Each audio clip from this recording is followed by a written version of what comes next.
Welcome, Internet, to the Play Some Video Games podcast. It's your boy, Dad Ninja Dev, joined as always by Donnie Eat the Hype Reese.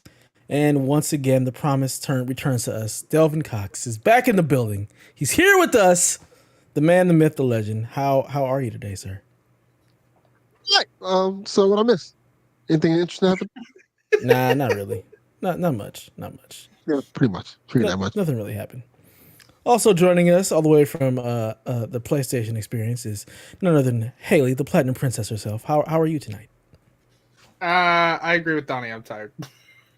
Why are all the goddamn letters so goddamn big on the screen? Like it's covering my face up.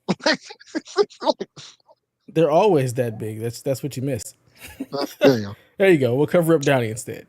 The people are here for Delvin. No, they're not. Not even a little bit. Hey, T. Yeah, they are. Yeah, they are. No. So yeah, you've been gone for a while, man. Do you want to like cue the people in, or you just want to just keep it rolling? You can cue the people in because I'm keeping 100. I have not played any video games. There it is. Life has been shit. It has been terrible. As we speak right now, there is a storm of some sort that is causing flooding all over South Florida that I had to drive through to get back here so I can be here for this show. And I made it just in time, baby. Got my just in time. Super coffee. I don't know what the fuck this is. Sorry, did that say Arizona on it? No, it says Super Coffee Extra Coffee and Energy. It's multiple X's. So, figured, whatever. But yeah. The more X's, the better, Yeah. Yeah. I'm not having that conversation.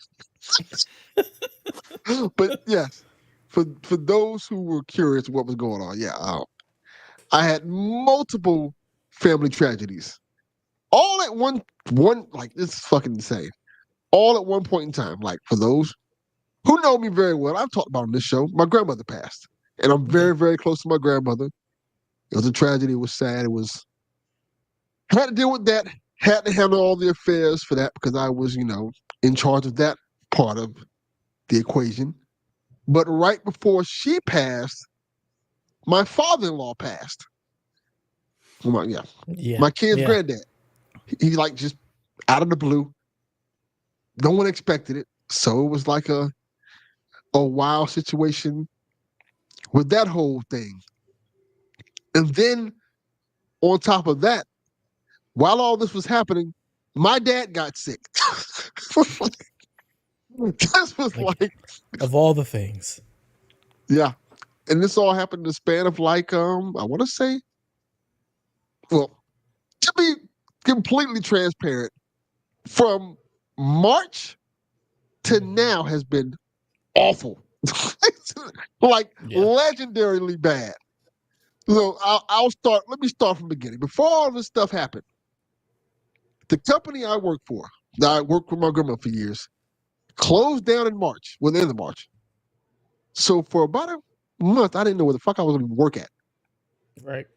Fortunately, we worked something out, and my grandmother, because the people she trained, the people who own the building next door to do the same job. So they're like, just take him in there and let him work with y'all, and we'll work there together. And she's supposed to work there with me. I was going to still be running the company under that same thing. And Chalfie just said, go listen to So Tell Me to tell the whole story in full. I'm just giving an abridged version of it. But what happened was I started working there, and my grandmother worked there for like a week. Got sick, and essentially never came back to work. It was just a crazy situation, and when everything became a lot and the reason why I couldn't be on the podcast for all those weeks because I was just in the hospital every day with her until her last moments. Because like I said, she raised me. The building I'm in right now, I literally grew up in this building. I worked here as a kid. I worked here when I was 10 years old. I would come in here and file paperwork and stuff for $20 to go get this is how I used to earn my gaming money, working in this office. And now this company is out of business because what happened was the owner of the building died. So her granddaughter, and they also had I can't forget what you call it right now. they were the because I work in property management. They basically had the lease to manage the company. It was their company, but my grandmother ran the thing completely. They just had their name attached to it. Once they died, we couldn't use their name no more. Can't use the building anymore. Wow. So we had to kind of scramble to fix that issue. We were going to use my grandmother's name, but they didn't want to use the building. They were like, because grandmother, the person who owned the building, was like, we don't want to use that no more. We don't want to do that anymore. So can't do that. You can't. We don't know if you're going to be able to stay in the property anymore. I'm like, oh, that's a weird thing since we've known each other for since I was a kid. That's forever. It became like a thing. It became a big problem. And it was stressing out the whole family. Like I said, I didn't have a job. Well, that didn't last long. That was like a day. Didn't have a job. Almost didn't have a place to stay. So it became just a lot. All in a matter of, say, months. Mm-hmm. But all this happened at one time. Then my grandma got sick. I was at the hospital with her every day. Then, my kids, granddad died. And it's just, it was a wild situation, man. I just had to take time off to handle all those affairs. It was a lot because, you're planning a funeral. Then you have to come up with the money for the funeral. And then you have to deal with egos and things like that. And then a lot of situations happened that made it worse. Like, Family I'll stuff. give you one. Yeah, I'll give you one. So, my grandmother's because my grandmother decided to come home and do hospice for her final day. She wanted to die at her house, which I did not want. Yeah, it's never fun. Yeah, but she forgot to sign her will. Oh no! Because she had a will. So the lawyer, who was her friend, came to the house to get her to sign it. And while she was signing it, he decides for some reason to read the will off in front of everybody. Oh no! Yes. Oh no! Yes. So you can imagine how much stress and drama that caused because that situation happened. Jesus. It was a lot, family members fighting and because of their perceived what they thought they should have got and what they didn't get. And it became just a wild situation. So wild to the point where I'll tell this story. While I'm not going to name names, fuck them for doing this shit. But while my grandmother was in her final days, I saw the writing on the wall because shit started disappearing out the house. Oh no! God damn! So I just as soon as I saw that shit happening, I went to the store and bought locks and changed the locks while people was in the fucking house. And they're like, "Oh, you changed locks?" Yeah, it's my house now. Suck my dick. There it is. I was, yeah, and that was, and people got the message loud and clear. Then stop playing with me. Mm-hmm. Yeah, it was interesting. Few months. Didn't really get to play video games. The only thing I really got to play, it was I was playing Hellblade, which is fantastic. I was really enjoying my time with that. I was playing Stellar Blade, which I was liking a lot. But it was one of those situations where every time I would get into something or a moment to rest, something would happen to stop me from playing. And it's like, oh my God, what's happening now? So I just, but otherwise, then I've been okay. Starting the moving process now because I'm moving my stuff to the new. I now own a house that's fully paid for, which is crazy to think about. But yeah. So I'm moving things to the house. I fixing it up the way I want it to be fixed up and the way that she would want it to be fixed up. And the first thing I moved over there was besides the arcade cabinets, I moved them over there. Of course. Immediately. Of course. Yeah. I moved my PlayStation over there, thinking I'm going to have time to play the PlayStation. And of course, in typical Delvin fashion, right? I moved my on my PlayStation. I'm like, I'm gonna start playing the PlayStation over here while I'm or watching stuff on it. But I also had disconnected the cable, because fuck that, I wasn't paying for that cable over her house and my house. So I'm like, I'll disconnect that, right? And I took the boxes back to Comcast. And then I get back to turn the PlayStation, right? I'm like, why is the internet not fucking working? Yeah. Exactly. They disconnected the internet as well. Don't know why they did that. They just chose to disconnect it. And then Welcome to Comcast. And they disconnected it in a way where I would still be paying for it, but I would get no internet.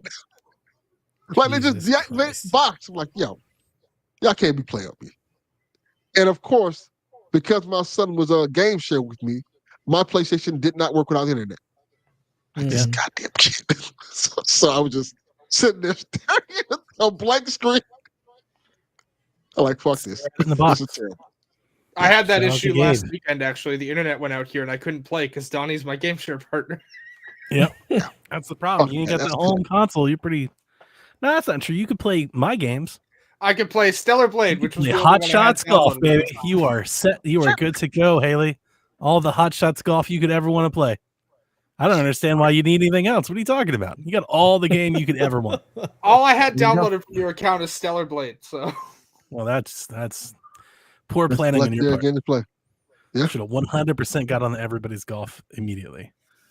Yeah, you messed up, Haley. Jesus. Delvin, I gotta Can't ask, play no more. when Grandma didn't sign the will, what does that look like in his state? They made us sign it.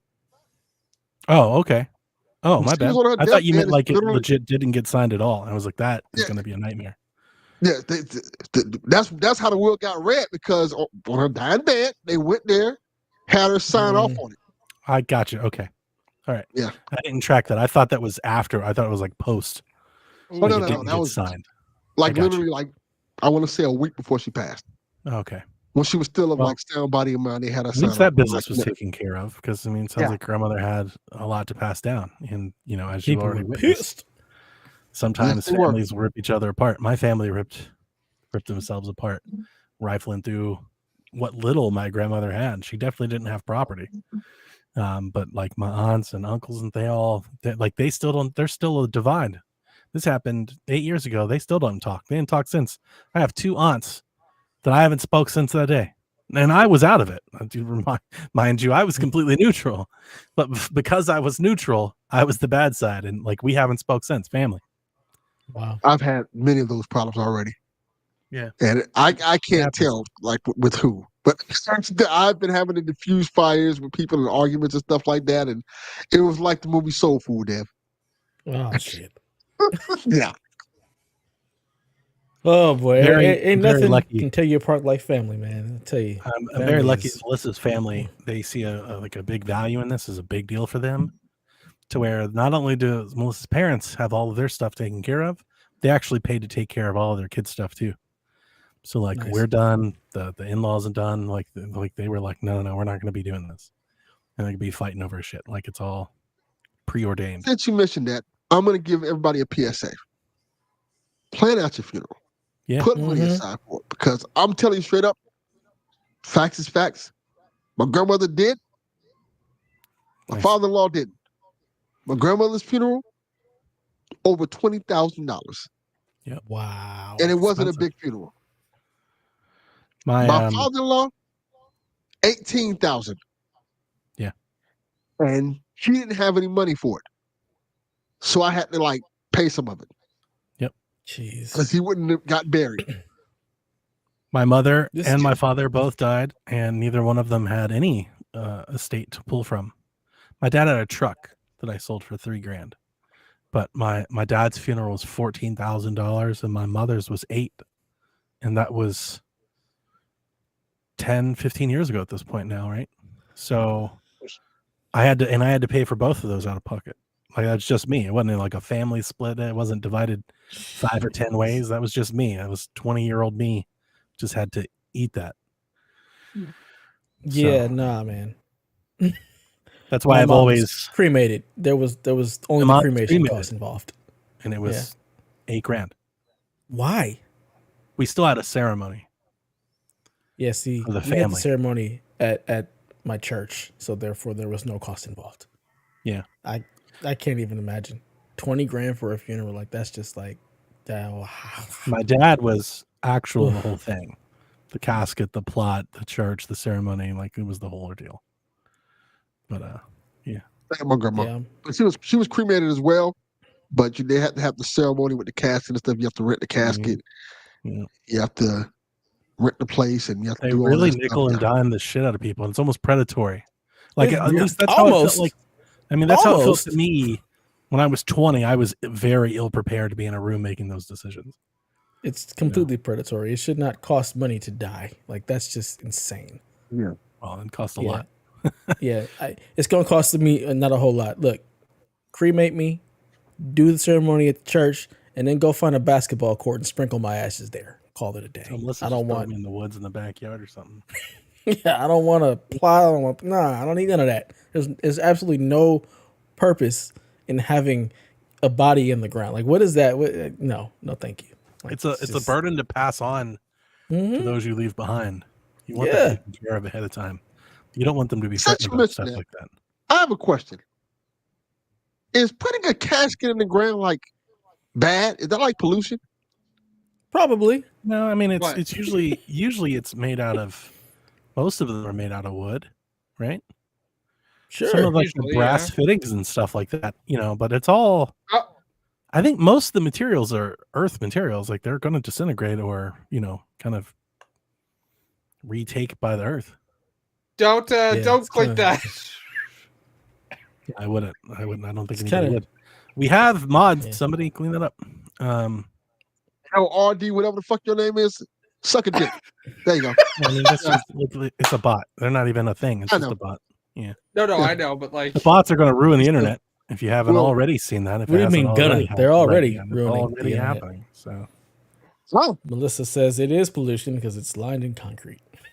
there you go. oh, I mean, my dad surely wasn't. Nobody would have been able to lift that motherfucker if it was. Yeah. I feel like what's the point in putting bodies in the ground? Like I feel like that's just a waste. biodegradable water cremation. What's that?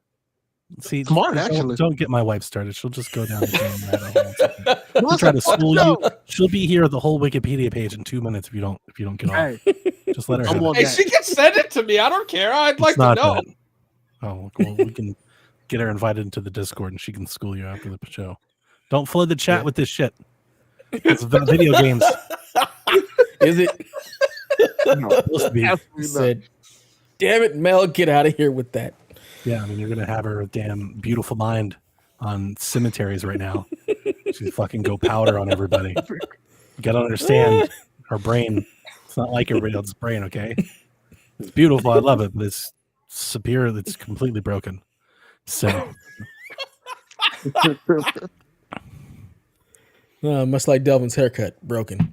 Too much. I wasn't about to. I Get have there. hair now, I but it's just terrible. Like I homie have just, hair like, now, but it's terrible. You got to Yeah. give the people the side profile. You got to show them everything. You got to show the lineup, dude. You Absolutely, hit it with the absolutely chia not. pet earlier, and I just died laughing. Homie, like he's just like, I don't know what the fuck he was thinking. If I could fight and like not go to jail for it, I would have. But You look like you've been in jail. Like that's Yeah. That's Why probably- didn't you just cut it all off after this? Like, this has got to go. We got to start over. because my son's like, Dad, you have hair now. It's like, yeah. That sounds like Delvin Jr. And we got Daniel piling on. Man, we can't be having this man have the month of all months. He comes back here and y'all immediately just rag on my man. Yeah, y'all are really pieces of shit. I was ragging Welcome on back, him Melvin. regardless. This is what I. This Yeah. is this is our Dev's hitting relationship. him with the fro pictures, like right out of the gate. He's like, "Welcome back." It's time has passed. Let's get back. Here you go, Delvin. It made him laugh. That was the whole purpose. That's true. You did break the ice. I should have came back on Nintendo. Shit. I can 100% see it. You log in, Rebecca's like, "What's with your head?" Yeah.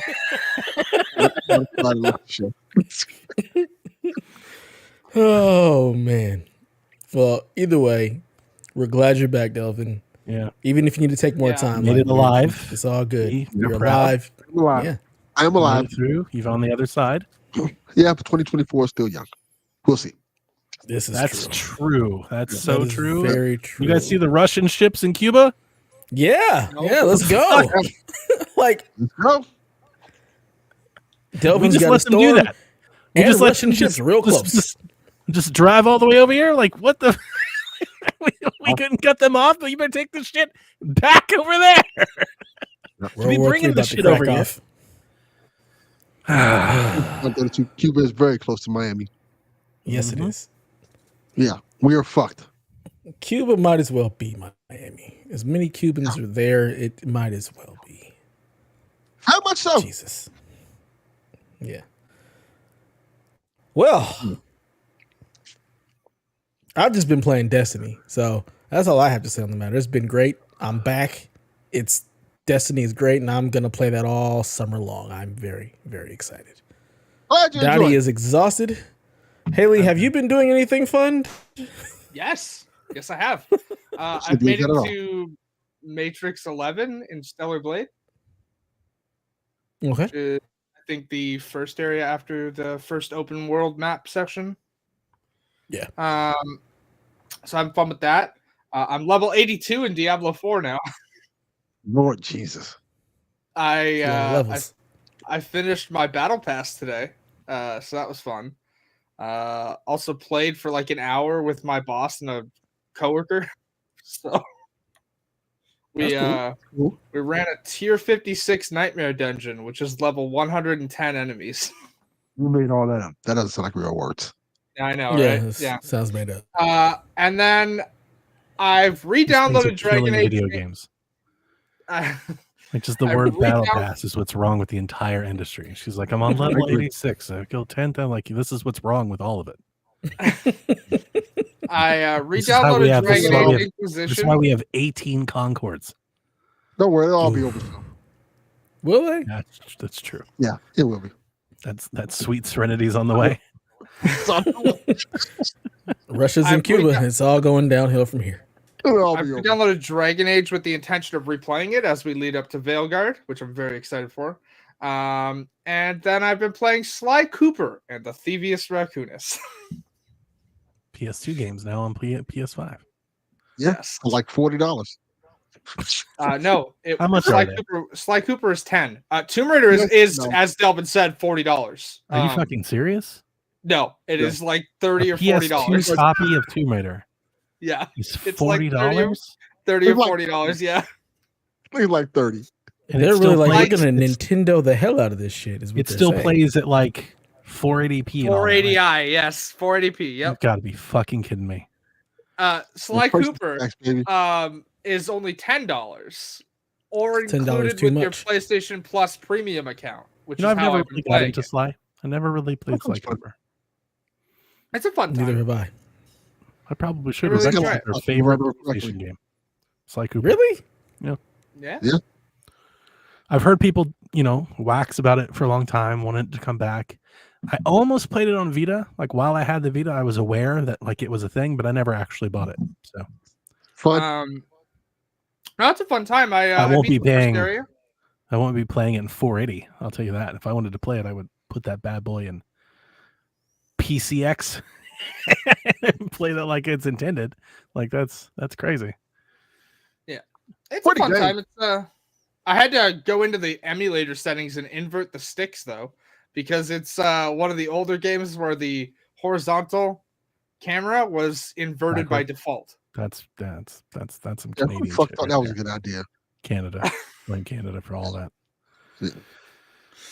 I was a It's, little, not like I wasn't surprised, but like maybe just slightly disappointed to hear that like after all of the hubbubaloo about PS2 games and PS5 that the emulation is still kind of Ass. what it was on PS4. Like it is just Yeah. kind of like the bare minimum. Actually, And it's funny you bring up PS4. Speaking of Sly Cooper, the PS4 version of this emulation Runs better. runs faster than it Mm. is intended to, That is and looks upsetting. out of place. Because Hmm. like Nintendo by no means is like the best at this. Yeah. But even on the Switch with NSO, they are upgraded ROMs. Mhm. They have widescreen support. They have updated textures. There is like some post-processing. They have, it's got the like they've got done the a 4x3 little. They've done borders and everything. They've done something to it to make it like seem worth it.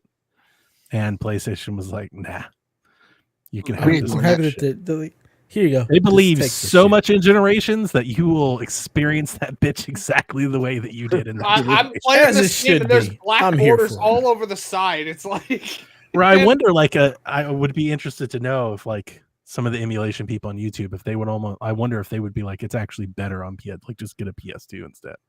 I could see that. Probably. I'm sure it is. I probably would say that. Like, Yeah. my memory of PS4, because I bought Twisted Metal Mhm. and the GTA games, and they're terrible. The PS4 copies of those were terrible. Like, there was a lot of ghosting and late, like, it was just bad, and like it was stretched, and it was like, God. so It's so the easy. The PS4 emulation version is of this free. game. We've been emulating is running- PlayStation and PS2 games for a decade. Yeah. It's running Or at like PSP. such a high frame rate that there is ghosting in the PS4 version, but there's not in the PS5. I don't understand it. It's weird. Interesting. Yeah. I remember that in the GTA thing. It was like super weird. You could see like a hologram trail as you like ran across the screen. Oh. It was like all of a sudden you were playing what was that damn game? I was gonna say it and I forgot the name of it. The damn Xbox game you like so much, Haley. Where the character goes around and stuff like that. The TV series game. The one with the episodes. Quantum Break. Quantum Break. That's it. Yeah, it was like Quantum Break, GTA Vice City. Quantum Break. Good game. It's pretty bad. It's pretty upsetting to see that they did that. Actually, speaking of Whatever. Remedy, I intended to start the Alan Wake DLC, but then work's been interesting.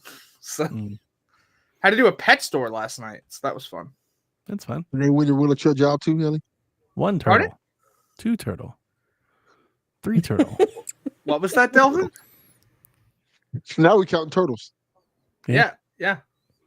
No, we don't count live animals. We 2 just count like goldfish. the food and Are like they all the dead? That's cages horrible. and We don't count live animals.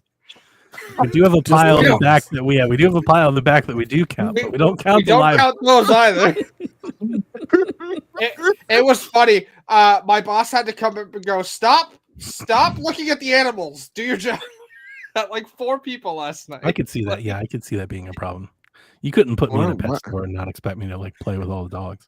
Like literally, I caught one coworker go from the other side of the store to look at hamsters, and then the other one was like, "I'm gonna go look at the fish," and my boss was like, "Keep counting."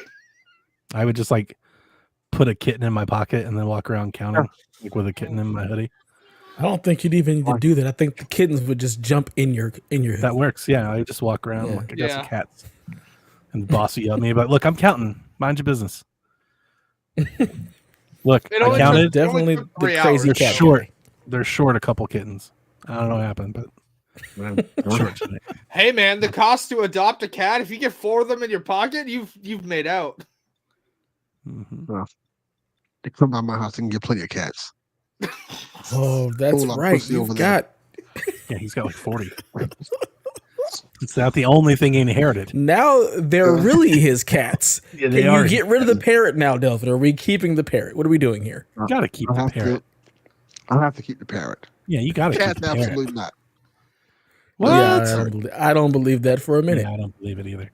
What, He's gonna 20 start- fucking cats. He's about to be at And? the weed and feed store What? buying cat food in bulk. Cats. He'll be buying cat food by like the 80-pound bag here in a few bits. He'll be like, 20 cats, 3 dogs, and a and a partridge. in a goddamn barn. Okay. parrot. Hold on. How many litter boxes for 20 cats? They're outside. They just live outside. Oh. They're outside and they have 2 litter boxes outside. Oh. And That's do they still know that when you outside. come outside, it's dinner time? Yeah, Yes. food boy. All the cats in our house, they love Jack because Jack feeds them, so we call him Food Boy. And then the moment he steps out of his room, the cats go insane. Like Food Boy's moving, they all just Food Boy's pile here. on Jack. Yep. And as soon as he feeds them, they don't care anything about him anymore. That's actually not true. They love him, and they love his room. You know, like I think we talked about it on the show a couple years ago. Like we upgraded Jack's room a couple years ago for like Christmas or his birthday or something. We got him this really nice, like fancy, like futon with like this big futon bed. The cats love it.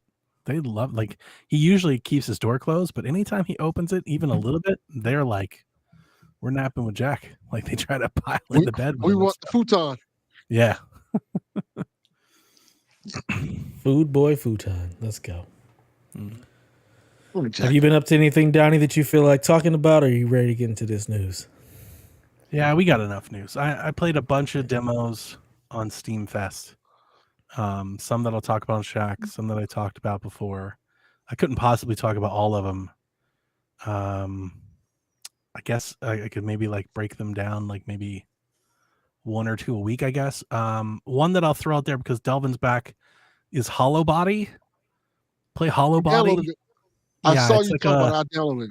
It's like an old school Resident Evil game. Now, I mean like old school, like fixed camera old school, but with modern controls. It's a little barren right now. It seems like it needs more time in the oven, but it's good. It's fun for like an indie game. Okay. So I'll throw that one out there. But I mean, I've played... I don't even know, man. I've played 15 or 20 games. Okay. Sean's here. Sean, or at least he was here. He's in the chat. I played Flintlock, which is a game that was at the Xbox Showcase. Yeah. It comes out to Game Pass next month. Dawn, right? I'm sorry? Siege of Dawn, right? Yeah, Flintlock Siege of Dawn. It comes to Game Pass next month. Dev, we talked about this last year. We saw it for the demo for the first time, and it looked kind of cool. It is kind of cool. I don't want to oversell it. It's very much like a AA sort of game. It reminds me, it's not the same kind of game, but it reminds me a lot of Banishers. And if you were like into Banishers, I think you'd be okay with, like, that's the kind of like quality level that you're kind of looking at here. So the camera might be a little wonky. It's not going to be like a real polished experience, but it's got hack and slash, fighting and combat. And but it's cool. Like the dead is like taking over. I finished the demo. In the demo, like you're laying siege to this castle as the dead like spawns from the earth as you've like upset this god, and this god wrecks you and all of your friends.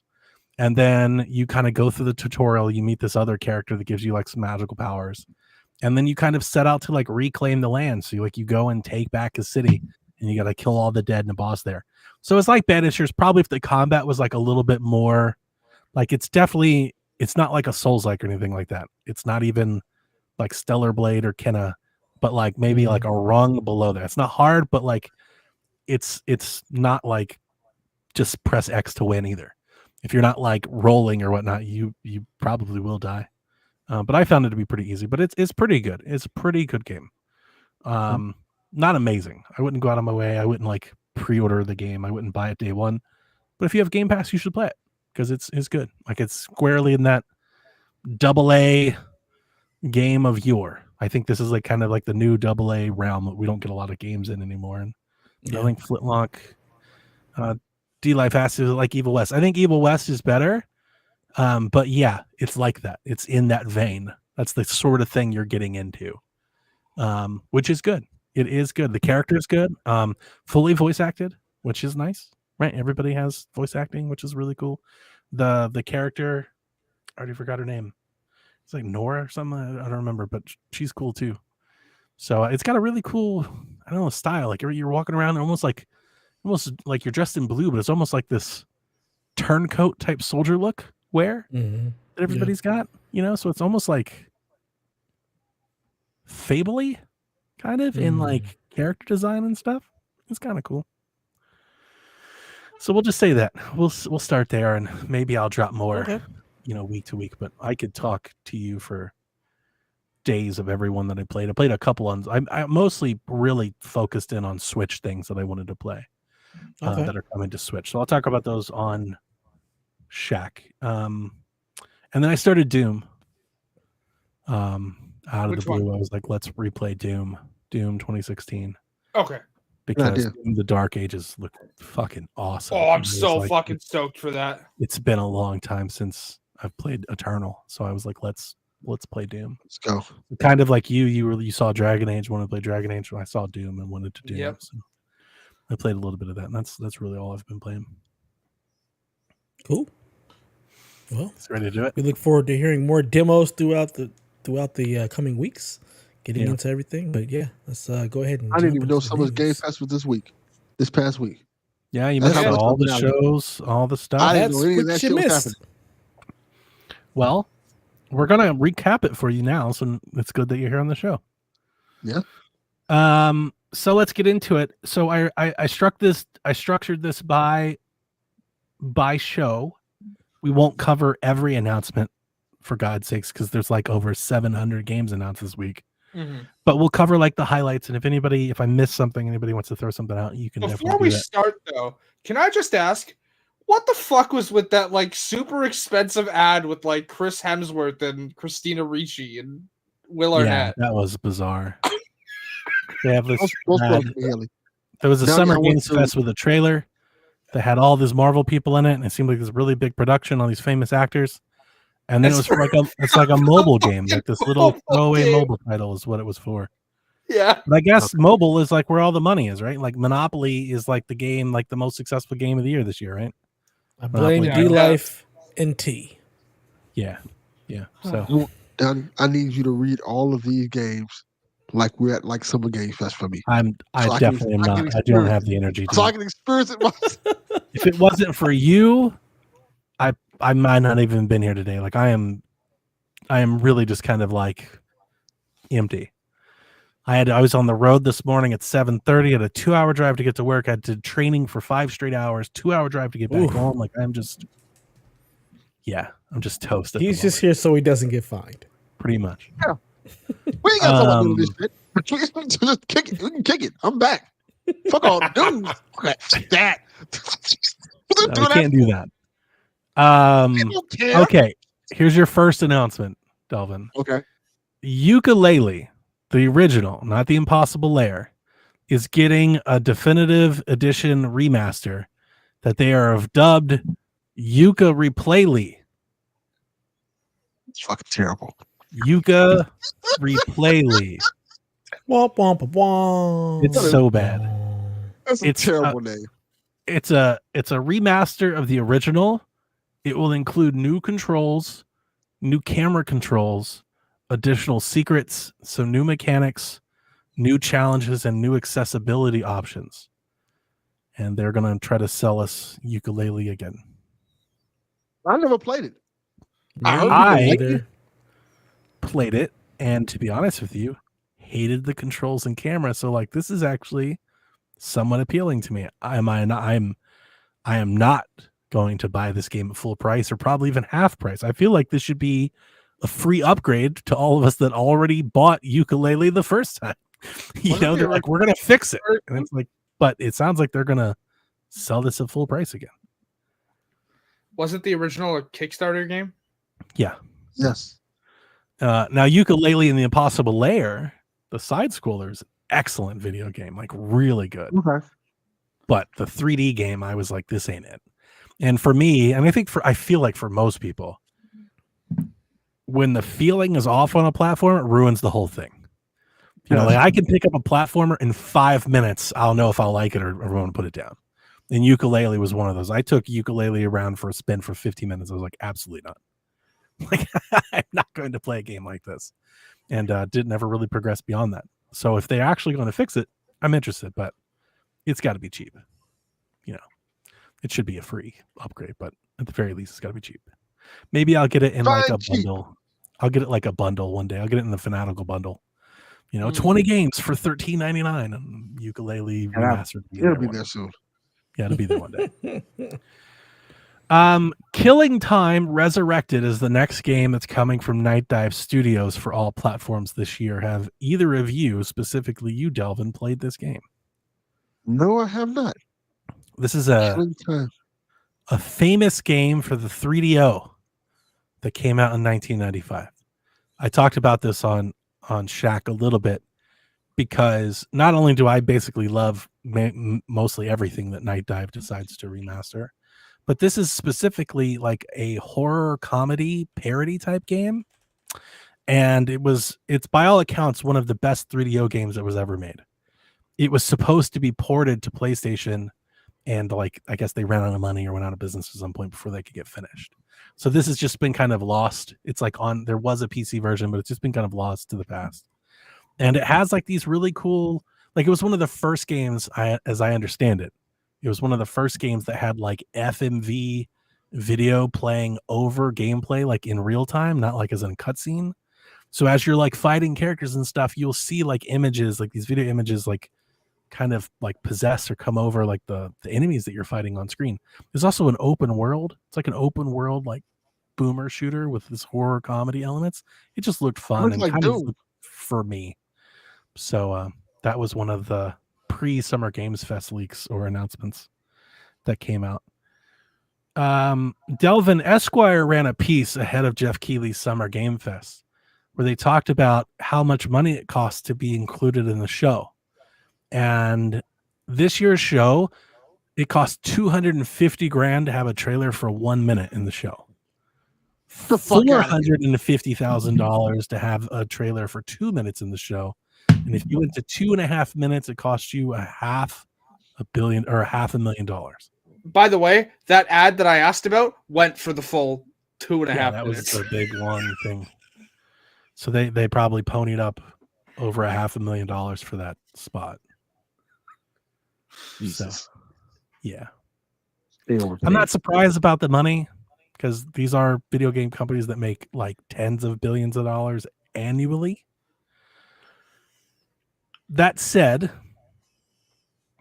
paying anybody hundreds of thousands of dollars to show off your YouTube video, just seems like the market clearly needs a course correction. You know, it's like, I understand if you were renting a stage at a venue and having like a show floor, like there are costs that come with that. I could easily see that costing $500,000 for a big appearance. That makes sense to me. To put my video in your YouTube video, that's absurd. That's just crazy. That's crazy talk to me. I don't care how big your platform is. It's YouTube and it's gaming. You could just as easily like go to IGN or try to get into the Xbox show or Gorilla or like do it yourself, like $500,000. Are any of the trailers that we saw at Summer Games Fest like going to be more successful because they were there? I doubt it. I really do. Especially when I watch them all on YouTube and not at SGF. I would rather pay a streamer $500,000 to play my game for a week than that. I think that would be a better use of my money than that. I was curious, Donnie. This is a little bit old, but I looked it up. If you wanted to run an ad on SmackDown, it costs $51,000. See? Exactly. WWE SmackDown. Yeah, I would rather put my ad in a lot of other places for $500,000. That's insane. And the crazy thing is, this piece comes out. It's like the first investigative journaling that you see behind the scenes. And what does the gaming media do? They immediately go, clearly you guys don't understand how the business works. This isn't that big a deal. This is I'm like, you guys are just as bad as he is. Like, y'all just want that money too. Like, what the fuck are you guys talking? We're talking about YouTube videos, Twitch ads. Is the price of paying the people versus closing a studio? How much would it cost you to just rent like the home screen banner of Eurogamer or Twitch commercials or anything like that? How much could you do with that money? I don't know. And look, it's not for me. These companies make billions. It's pennies to them. I don't really care. It just seems extravagant. It also seems, as you said, absurd when they're continually laying people off. It's definitely not a good look. It's definitely not a good look to fire everybody and talk about how costs need to be checked and it's unsustainable while you're spending $500,000 to show your YouTube video. It also come out that there's a bunch of companies that also get free spots. Like they do. And that is the other side of it. For some smaller publishers, he does provide some pro bono spots for them. So good for him. $350,000. Yeah, that's way too much. You know, it seems like a lot for you to show my YouTube video. I'm not gonna lie. I'm curious. How many people watch the show? I watch it. If you were to guess, how many people you would guess watch this? Oh, I think he talks about it. He talks about it all the time. He has millions of people that do watch. And then there's the the impressions and the clips and the trends, and so like it's I'm not saying it's not valuable. Also, to be clear, I've not Jeff's valuable. show 3 times total now because I go back and watch other reactions to That's it. insane. But, That's egregious. but those I got nothing else to do. those millions of people are people who are already going to find these games. You're not reaching anybody new with that. That's the stupid. people that are going to watch Summer Games Fest. They want to see new video game trailers. If you just put it, they're going to find it. If it's a game they're interested, they're going to find it anyway. And here's the other thing. You're not reaching new people this way. Here's the other thing. When you talk about games that aren't for that crowd, like the mobile game that we just made fun of, and so did all the games media, there are games in this show that they all piss and moan over it being there because they don't care about it because it's a mobile game or a live service game, right? So then it's like, are you really reaching your target demo anyway? Nope. Actually makes it worse, if anything. I think it worked out really well for PlayStation, which we're about to get into. But some of the other folks, I don't think it was as effective. But let's move on to the show. So Summer Games Fest, PlayStation announced Lego Horizon Adventures, the game that's been long rumored. We're getting an Aloy game in Lego style. Is confirmed coming to PlayStation 5, PC, and shocker, day one on Nintendo Switch. Is actually releasing. They're putting Horizon on Nintendo Switch. This is an Unreal Engine 5 game on PlayStation 5. It will have fidelity and performance modes.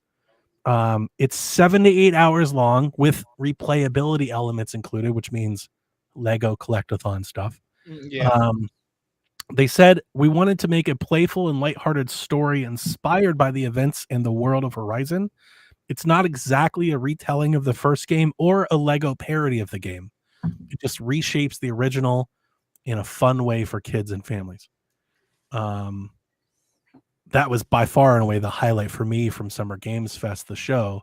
And I will definitely be buying this game on Switch day one.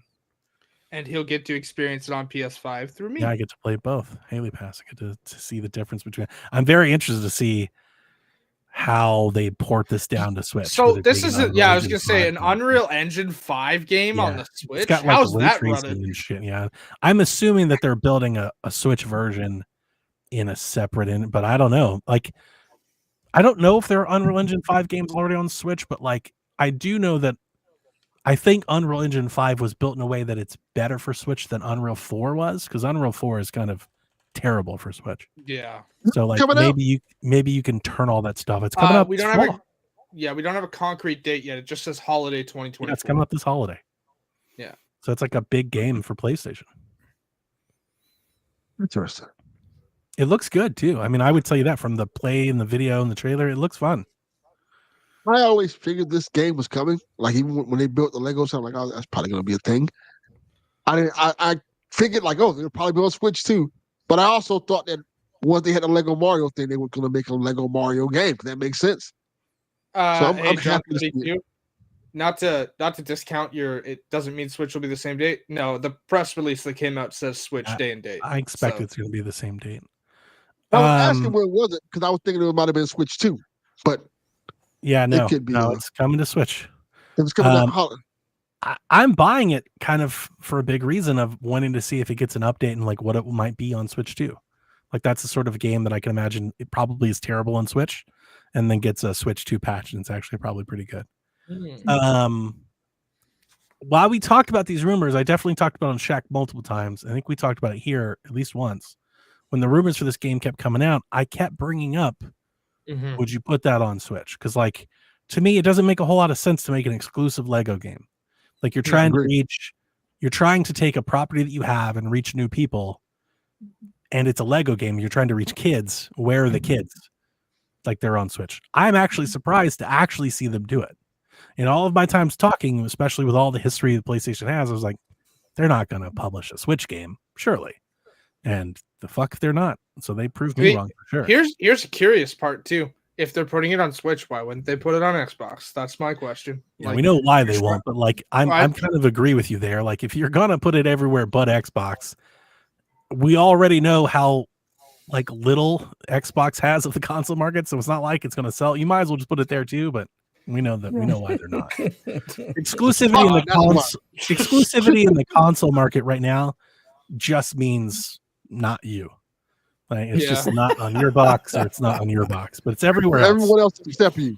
Nintendo is like in such an envious position. Everybody's like, we want to put our game on your system. Nintendo's like, cool. Want to put it on our system too? Like, no, we're okay. Oh, I loved delving your point.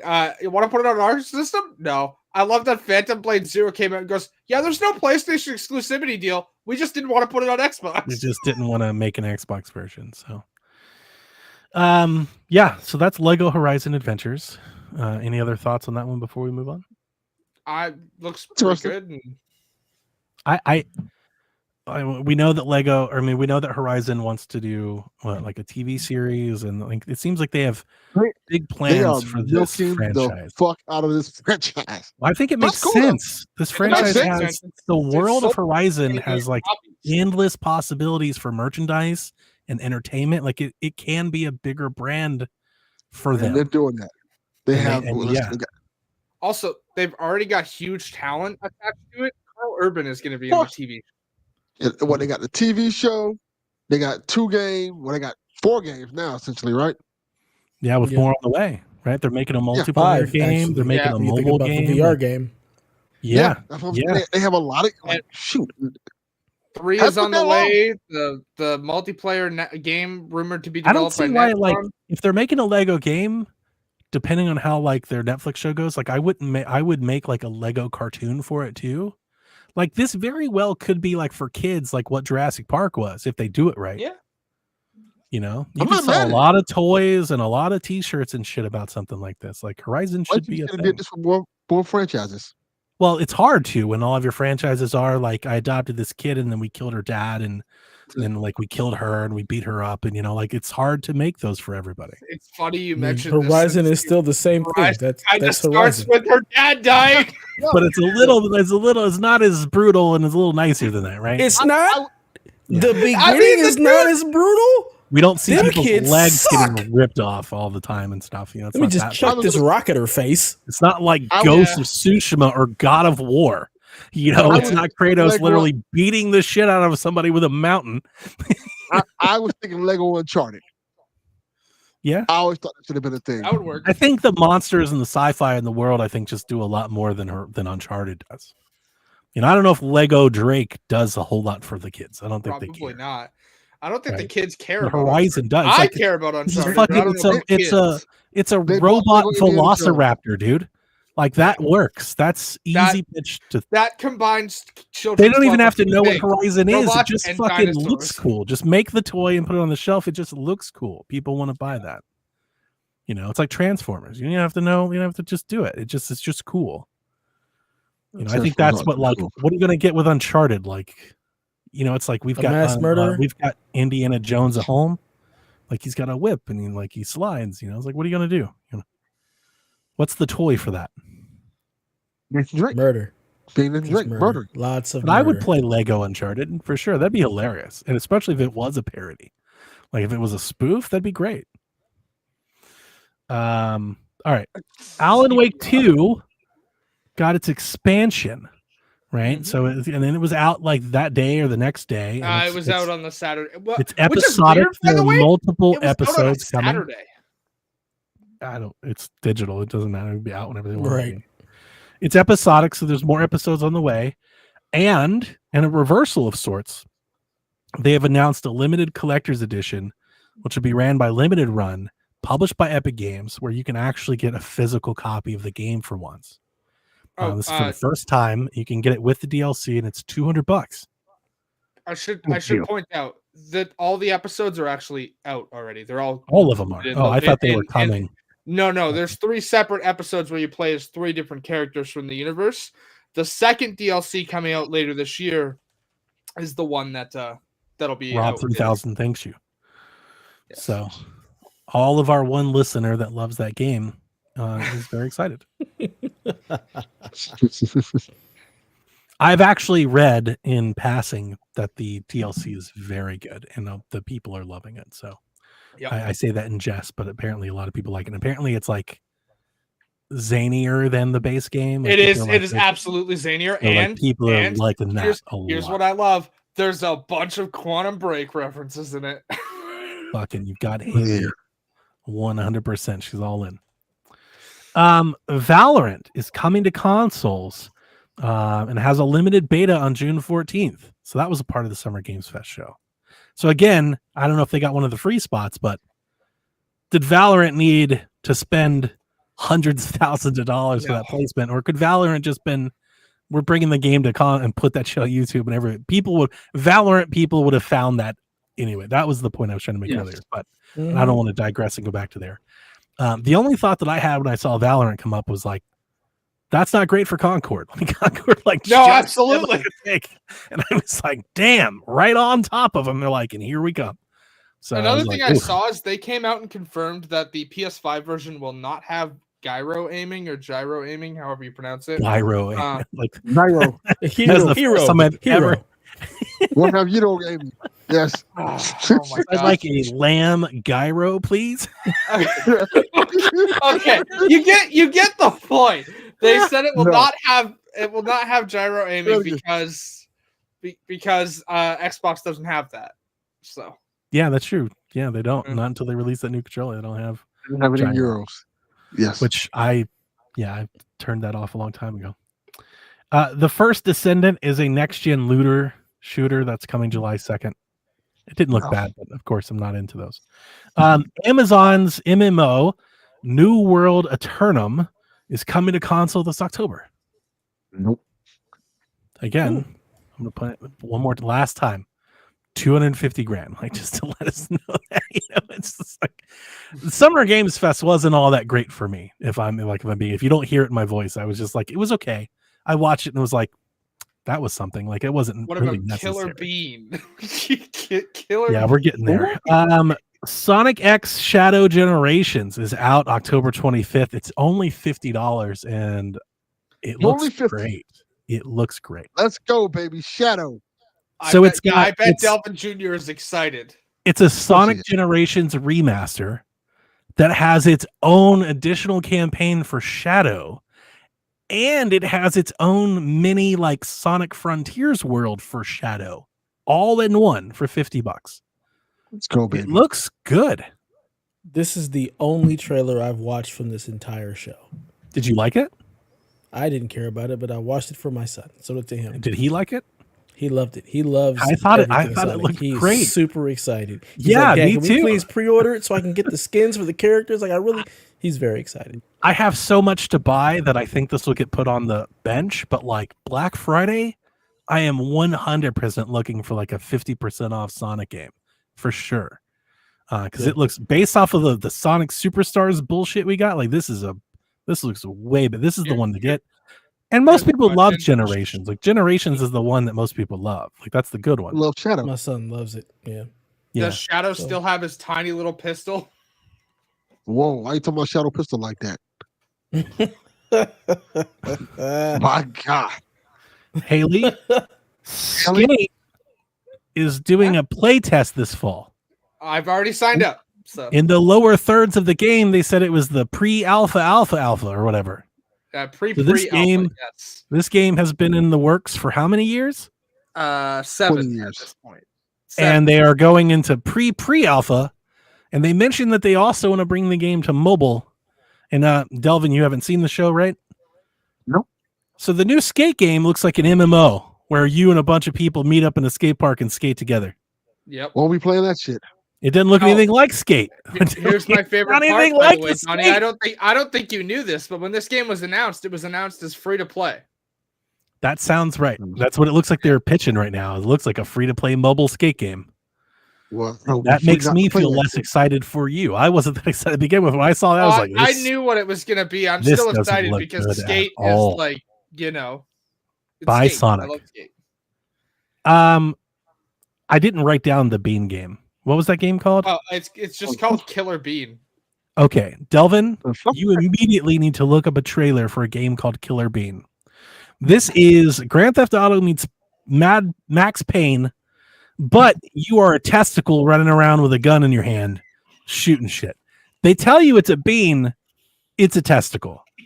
It's 100% a testicle. It doesn't look anything like a bean. Maybe you could give me California raisin, but it's It's a testicle. No, that is a nutsack. It's a nutsack. 100%. Also, the vibes of this trailer are all over the place. They really are. It's got like bullet time and like dodging. You just Matrix shit, also, and it's like GTA, and you're spinning the car around and shooting shit. Now, here's the two things I want to say about it. I want to say from in between his legs. Yeah, I want to say two things about this game. Again, I said this to me last time. It's not. Somebody paid hundreds of thousands of dollars to put this game in this fucking show. All right. Second thing I want to say about it. The saddest part about this was the game that got Jack to react more than anything else in this entire fucking showcase. Jack watched this fucking testicle start to break dance as somebody was shooting at him, and Jack was like, "This looks hilarious. I want to play it." And I squarely looked at Jack, who was sitting right next to me on my computer, and I said, "You're why gaming is dying. This is why gaming is falling apart because of this. Terrible. Because of that. This is what you think we want. This is what we want from this for games. This is ridiculous." Also, it's not even a full game release. It's coming to early access. Like, it's not even a full game release. Of course it is. Look at that jinx shit. Like, yeah. So I saw a lot of people on the internet. They were laughing. They think it's like meme worthy, right? It's funny to like it. Yeah, no, that's a no from me. It's a no for me, dog. This looks. It's a ball sack. Ridiculous. It's a testicle. It's a testicle with a helmet on. I can't believe this is a real. And they're game. like, it's a bean. Get the fuck out of here. That is nobody has ever. If you ever made coffee with beans like that, I'd leave. Like 100%. Like, what is wrong with the beans here? See you later. I'm going down the street. I'll see you later. Not drinking your ball coffee. Thank you very much. I'm gonna save the really good announcement for Delvin for last. So let's say here, Street Fighter 6. Yeah, Street Fighter 6 announced their DLC pass for this year, which will include Bison, who's apparently coming back from the dead. Somebody confirm, deny that? Like Tupac. That sounds accurate, yes. Elena, Mai, and Terry Bogard from Fatal Fury is coming to Street Fighter 6. So that's cool. That's cool. Why is Terry Bogard in Street Fighter? Yeah. We're running out people to put in the goddamn game. The showcase closed with Phantom Blade Zero. Yep. Which, if you're into that thing, still looks pretty excellent, but was like, did he close with that game last year too? Yes. Or was it just in last year's show? No, he closed last. So yeah, this is the second year he's closed with the same game both years. So I did find that a little like I'm not into it, so that's probably why. But when that came up as the final game, I was like, well, that is kind of a bummer. Can I ask why you're not into it? I mean, just the immediate, like, it looks like it wants to be a Souls-like. I know that they're really saying that it's not. Yeah, I kind of thought that's why you weren't into it. But yeah, I did see that they've come out and been like, they're going out of their way to try and tell you that they're not a Souls-like, but we'll see. I just Googled it. It says we're not a Souls-like. It literally says that. Yeah, like they're trying really hard to not do that. And then next to Lego Horizon, the highlight of the showcase for me, and what I imagine would be the highlight for you, Delvin, is they announced a new Power Rangers game, Mighty Morphin Power Rangers Rita's Rewind. This is a beat 'em up, a side-scrolling beat 'em up, Streets of Rage, Mutant Ninja Turtles, Sega Genesis Power Rangers game with I think they said the OG cast and the original music. And it's cool. Co-op as well. Yeah, full co-op. So it looked great. Can I play as the Green Ranger? Yeah. That wasn't was the Green Ranger shown in the trailer? Because I think they're probably holding that. Couldn't be the original cast if it's got the Green Ranger. Just saying. I didn't see the Green Ranger, but I didn't study it that hard. I assumed when I didn't see it or didn't notice it, I assumed that it's probably an unlockable character. Is what I thought, but I don't know. But I didn't see it. I don't remember seeing the Green Ranger. I saw the original 5 a lot. So, but I'm sure it's in there. And if it's not, I'm sure. See, John 32 says he wasn't there. I didn't think so either. But I'm sure Tommy will show up as either DLC or unlockable or something. They're going to do that. Yeah. Wait, when they say original cast, does that include the guy who went to jail for slicing up his? No, I mean like I don't know if it's the original cast. Like the original characters. Sorry. Yeah, not like the original 5 Rangers. Yeah, the Red Ranger's in jail and Tommy has moved on. I meant more like the original gen, because there's a lot of generational power. I mean like the OG. The first Power season. Rangers. Yeah, first episode. Not all these new ones for you whippersnappers. Yeah, with like fucking 18 different, like there's more different colors of Power Rangers Ranger. than like Amy Jo Johnson color. Yeah, so. Yes. So So that was the Summer Games Fest showcase. Mm-hmm. I'm a mid-fest. Kind of. Summer Yeah, it Midfest. was. Yeah, it was kind of mid. Goddamn G.I. Joe game. Yeah, I didn't. Nothing like that, man. They gave up. They're like, fuck this. Yeah, it was kind of like for all of like the hype that goes into this, it was just like, that was it. All right. I see a bunch of people going, this should have been an email. So I'm not gonna lie to you, like I would have preferred if that Lego game was just in the PlayStation showcase. That showcase would have been dope, and that would have been like outside of that, this show didn't have a whole lot. Oh, wait, also, does Delvin know about Astro since Delvin's been kind of busy? Yeah, Delvin, do you know about Astro? I saw Donnie cheering about it and Dev being angry, so yes. PlayStation, man. I got a PS5. That's saw right, that. you did. He was like, this motherfucker bought a console. Okay, yeah. He took time from his grief to be like, what the fuck's happening? I was like a legit shock. I had to come in and save PSXP in your absence. I've been on like 3 episodes, man. Welcome back to work. I've heard it. Yeah, I'm like, Donnie's there. That's good. I got the matching controller to match my silver play. It's all choreographed, man. It's all nice. I remember proud hearing about how massively huge the PlayStation is. Like, that's not mine. Mine's beautiful. Yeah. And it was so funny when I post pictures online, or I posted them in Carpool Gaming, and everybody is like, damn, I had no idea the Slim looked like that. Like, I got all these people wanting to buy Slims now. I'm selling PlayStation now. Selling PlayStations. Yeah, so Astrobot's going to be dope. It's going to be great. Yeah, it really is. And all the previews today, I didn't read them, but I've seen like headlines and tweets. They're really popular. People really like it. I saw a video of Astro running through a pool. He like buffed up. Wow. Did you get the one with the plushie? No, I just bought the digital game. I'm just buy the game. Okay. So, you can buy the plushie separate too. I got to do I should probably get one because I have plushie for Sackboy, so I should get an Astrobot. 100%. Yeah, I remember you said you wanted some Sackboy Astrobot stuff, so there you go. That might be. But the thing that I really want that I want to will into existence is I want PlayStation anniversary plates. And like a controller. That might happen. That's what I want. Yeah. All right, our next showcase was Devolver Showcase, the Devolver Digital Show. Did anybody watch that? I haven't had a chance You yet. didn't even watch it, Dev? I didn't know any of this stuff happened. I haven't watched anything at all. It's Devolver. I have been incredibly busy. Dev.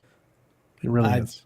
I haven't had time. I'm sorry. So Devolver Showcase featured an update coming to Cult of the Lamb for co-op. Possessors, which is the new game from Heart Machine, which is the Hyperlight Drifter folks, right? Which looks really cool. Angerfoot finally has a release date. Angerfoot drops July 11th. So you can go around and kick the shit out of people on July 11th. Tenjitsu, which looks really cool. The Crush House, which is a thirst-person shooter. Delvin. Thirst. Let me look this up. The Crush House?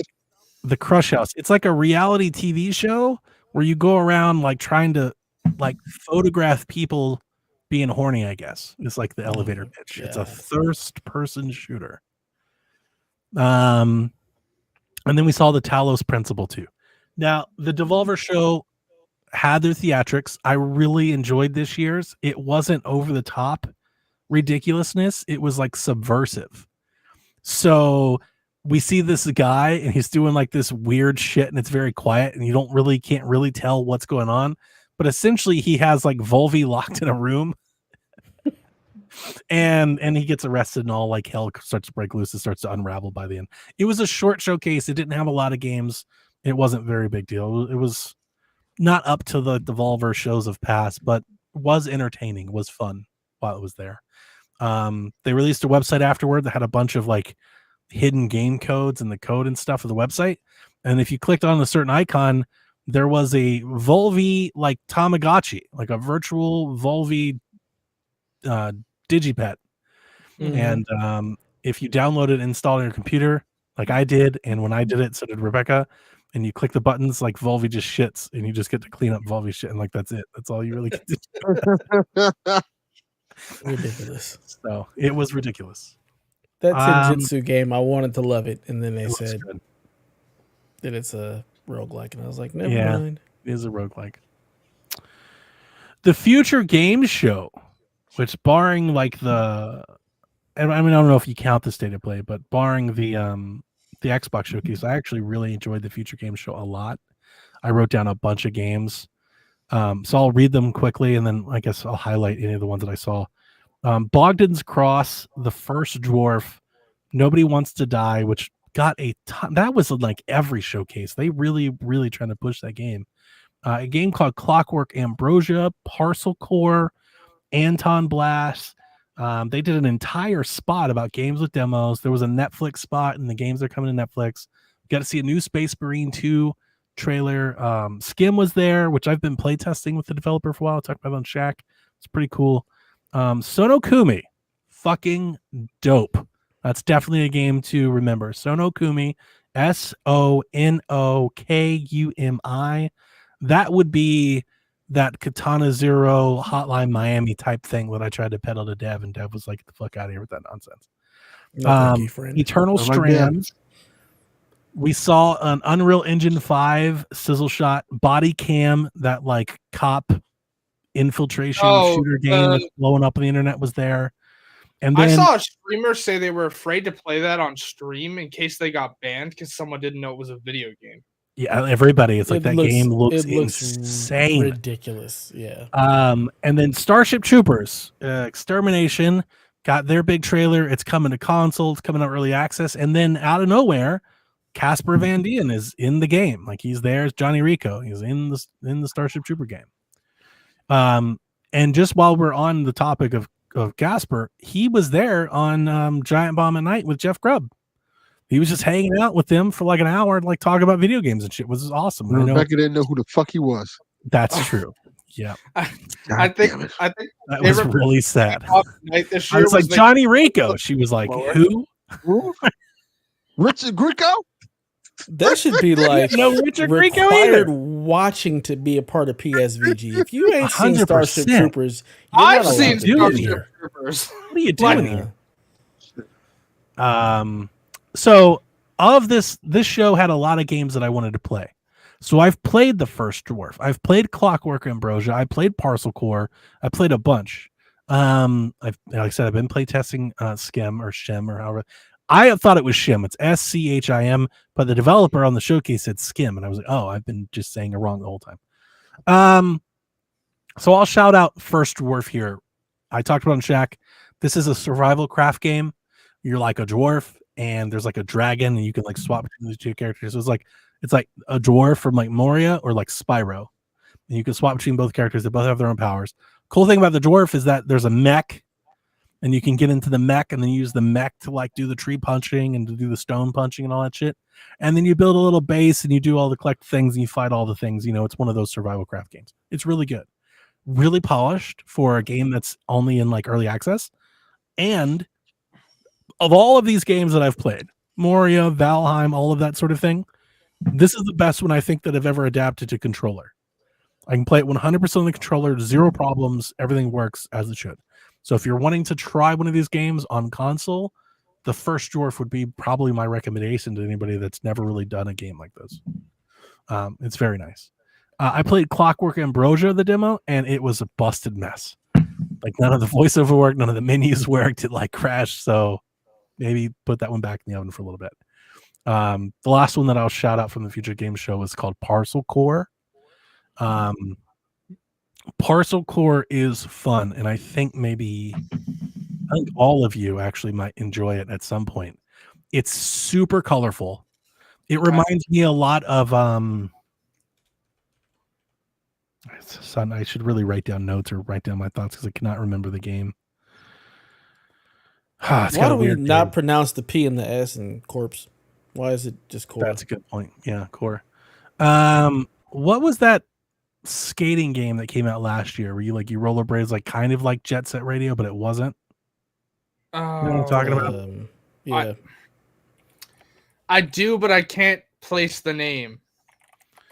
Something grind something grind. Mob Rush Cyberpunk.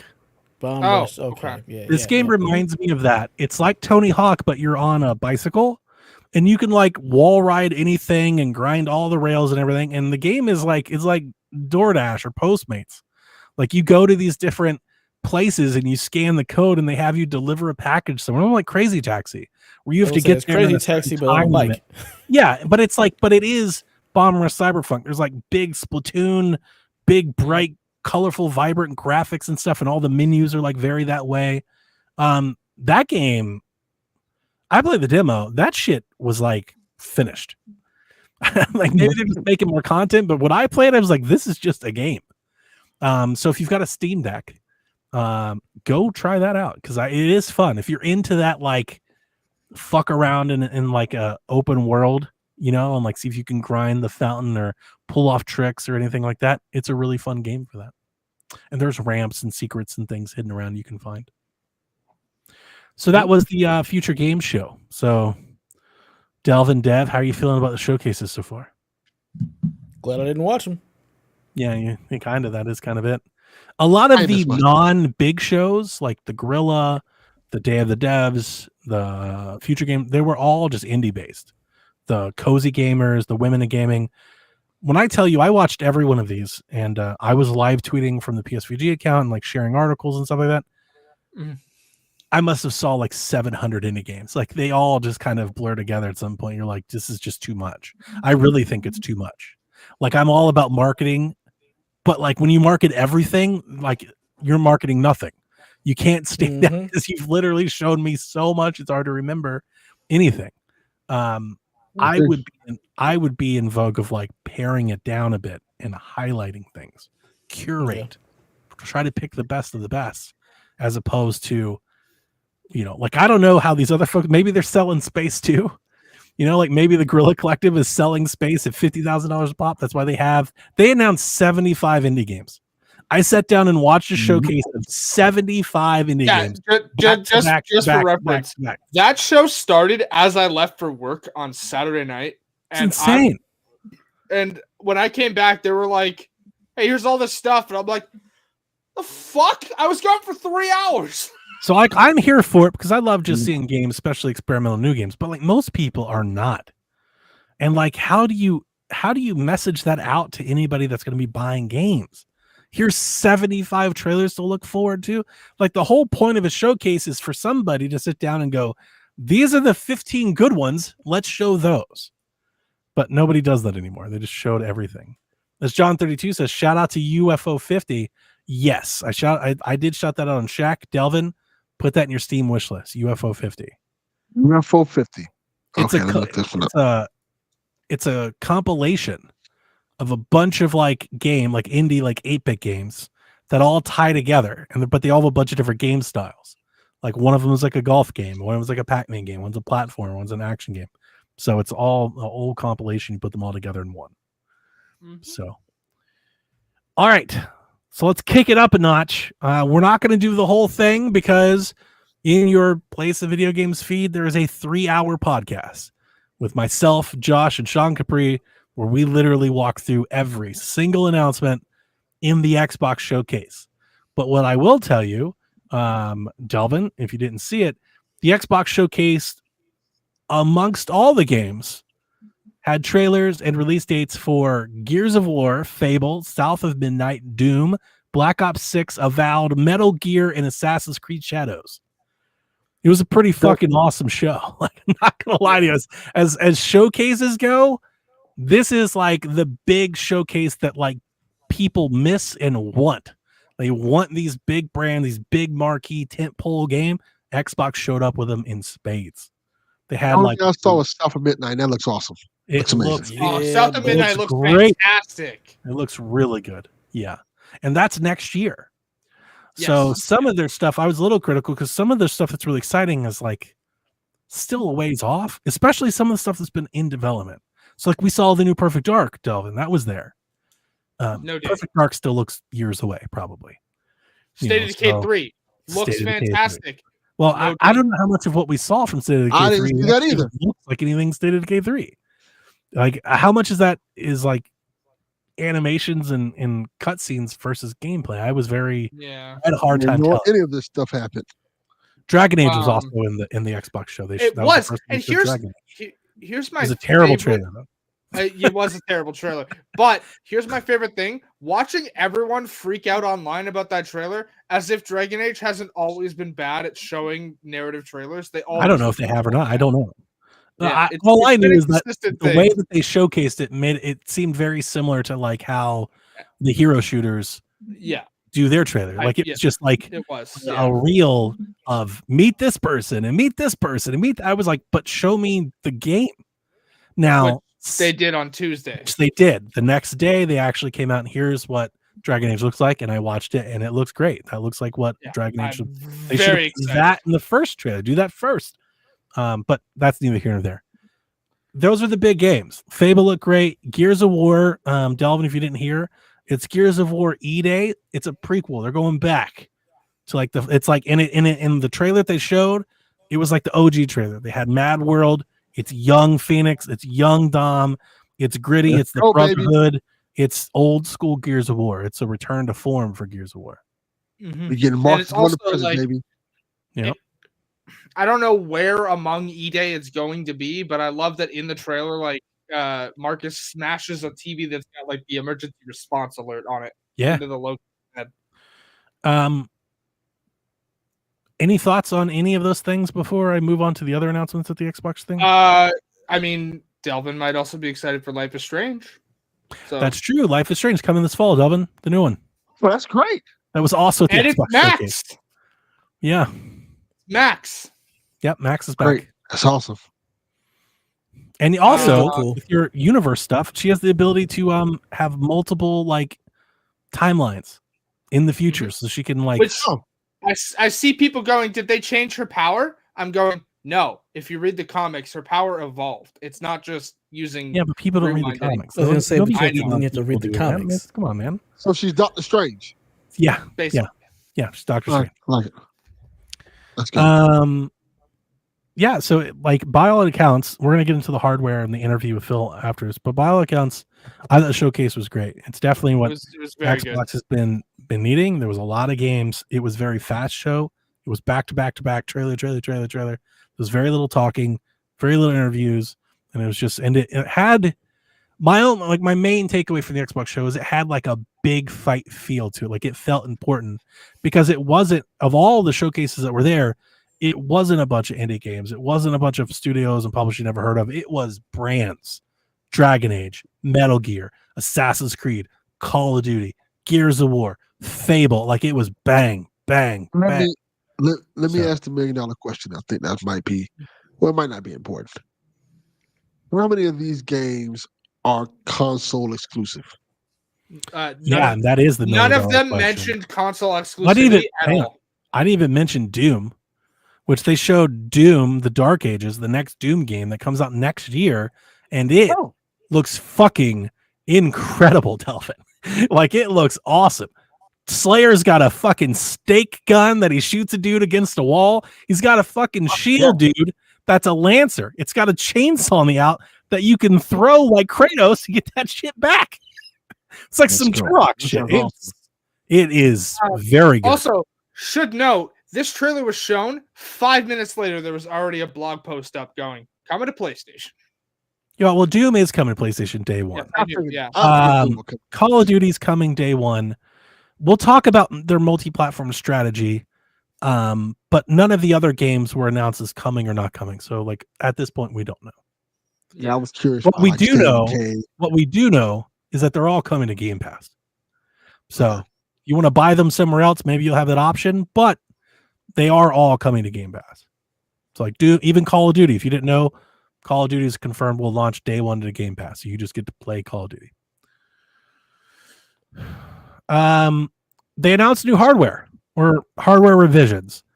So they announced a new all digital Xbox Series X that's white. So it's just a white rectangle. Now, here's the funny thing. I was very critical of the hardware on the podcast. If you didn't listen on Threads, I also created a thread about how bad I thought the hardware was. and people were big mad on threads. I had a lot of people in my comments that were like, why do you say this? It's just got 2 terabyte. I was not a fan. I don't have all of the hardware prices written down, but like I think the 2 terabyte one is $600. So there is a black Xbox Series X, Delvin, that has a 2 terabyte hard drive in it, and it's like speckled green. It's got like green flakes on it, like a speckled egg, and so is the controller. It's $599. Yeah, $600. Yeah, and for an Canada, Xbox, that thing's $900 fucking dollars for an Xbox that like they can't sell now, and they were like, let's make it more expensive. Like that blew my mind. I was like, this is clearly not the right direction. I think the white Series X, and guys, forgive me if I get this wrong, I think it's $399. It's it's $450. It's $450. $449. And it's digital. It's all digital. It's digital only. Well, $449. I think the most egregious thing about that is that it's boring. It's literally a white box. There's nothing on it. It's completely flat. It's just white. It's a white box in all directions. It's a white rectangle. And then they have the Series S, right? Which they had some sort of update that's I don't know, it's $299 or whatever. It's all. I honestly $349 actually. See, I thought every one of them was too expensive, and that's why I'm even off on my number because I think they're all. I thought every one of the offers was too like all of this is too expensive. It's a 1 terabyte SSD, and it's a Series S should cost no more than $199. A Series X should cost no more than $399. A 2 terabyte Series X should cost no more than $500 at most. And I think that's too much.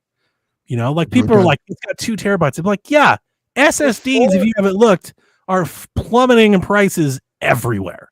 We got people putting 4 terabytes in their PlayStation 5s, and you're charging a premium on this. Like, I just didn't like it.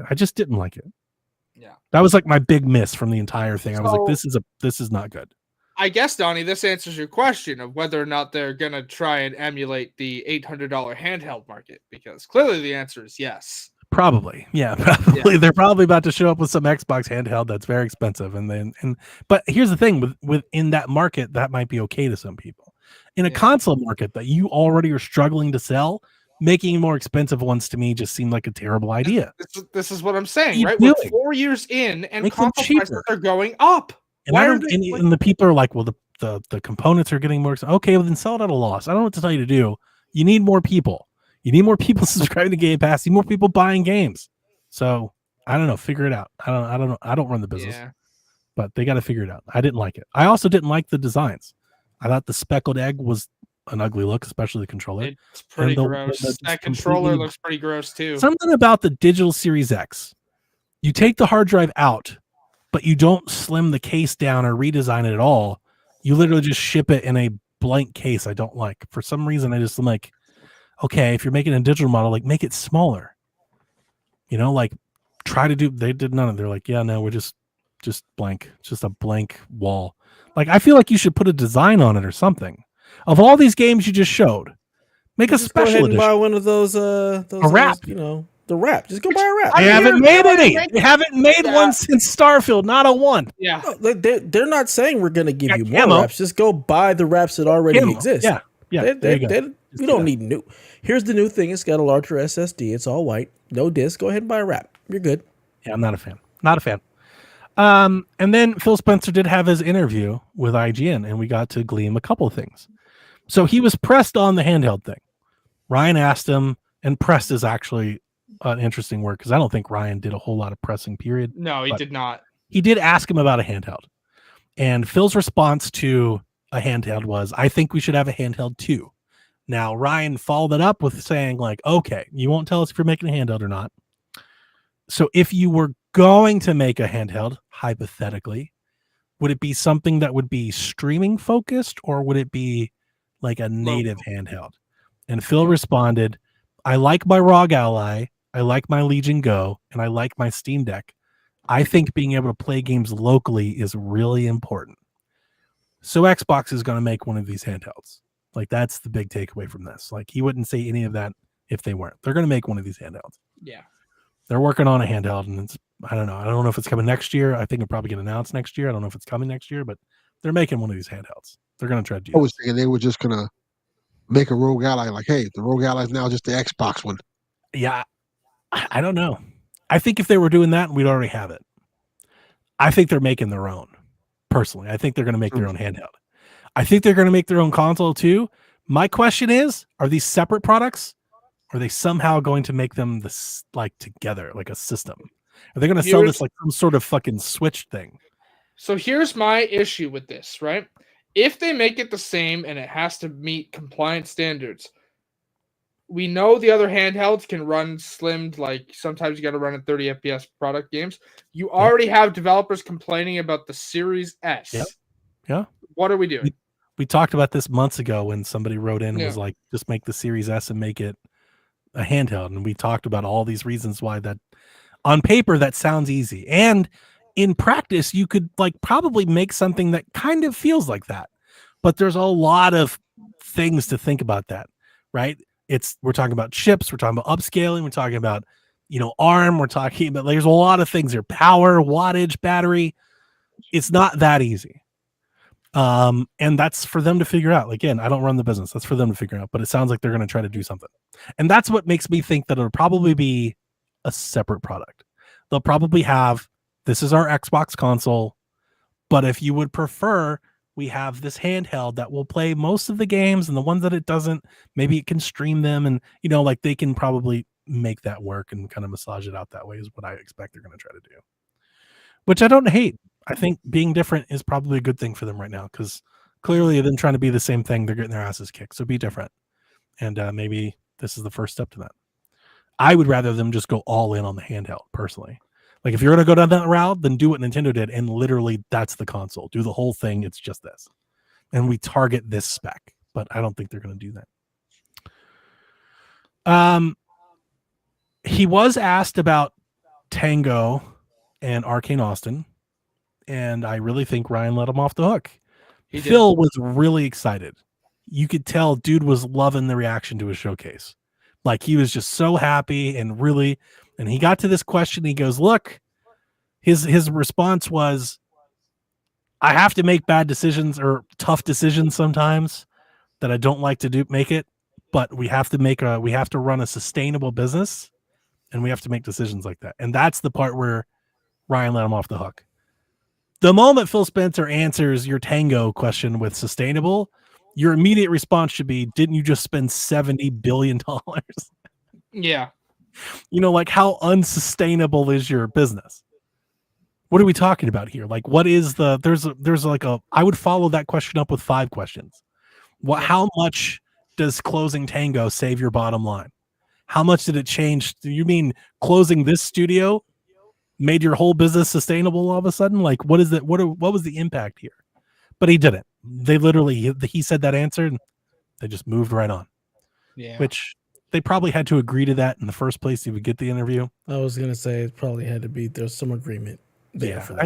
I know. But, the hard hitting, you had an opportunity. I would have loved to seen it used. Delvin, he was asked about Xbox's strategy. Ryan didn't even ask him about multi-platform, and this I would have really liked to see him push for, but he didn't. He was like, yeah, your strategy has been criticized, a little weird. What do you think? To which Phil responded, you're going to see more of our games on more platforms, and we just see that as a benefit to the franchises that we're building, and we see that from players, and the players love to be able to play. So let me recap this. It started as 4 games. We're going to release these 4 games and we're going to see it. We're going to learn. And that quickly became, in mere months, we're going to put more games on more platforms. And this is a moment, I don't do this often, or at least I don't think I do. Maybe our listeners disagree. This is a moment where I will sit here and say, I told you so. Because I 100% thought this from the get-go. Like the moment they were like, we're going to put, I was like, that's it. And now I'm in this space where I don't like this because I think the uncertainty doesn't do them any good. It doesn't do them any favors, no. So I almost would like, okay, then just go third party. You can still make your console. Somebody will probably still buy it, but just say everything's going to be. As a consumer, as somebody who buys video games, we all deserve the right to know and expect what our options are. And right now, like Delvin asked, what are the nobody knows. Nobody knows. You do not know that you can't play Fable on PlayStation 5.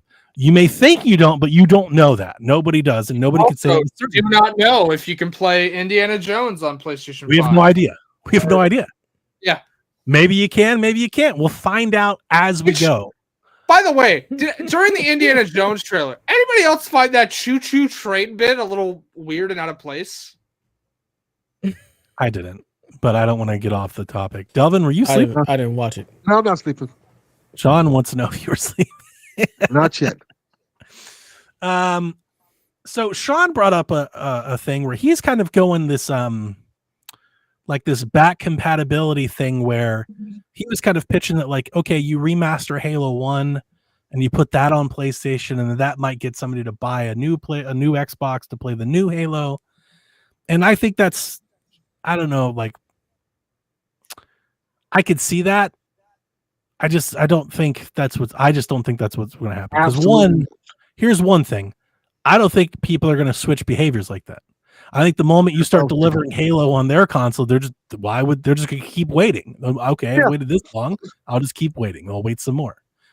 The other thing is like, you look at the games, they're already releasing Call of Duty on both. They're already releasing Minecraft on both. They're already releasing Doom on both, right? They're already starting to break down the commitments that they already made. So the idea that they would like keep it to like certain franchises or like only the older version, like I don't think there's just not a lot of evidence to support that, right? Bethesda was bought to make more exclusives, and then here comes Doom and it's day one on everything, which I support, by the way. I'm not making a case for exclusivity. Yep. Doom has always been on everything. I'm totally fine with that. I just want to understand and know what Xbox is doing. That's my take in that. I don't care if it's exclusive or non-exclusive. That doesn't really matter to me. I think we deserve to know.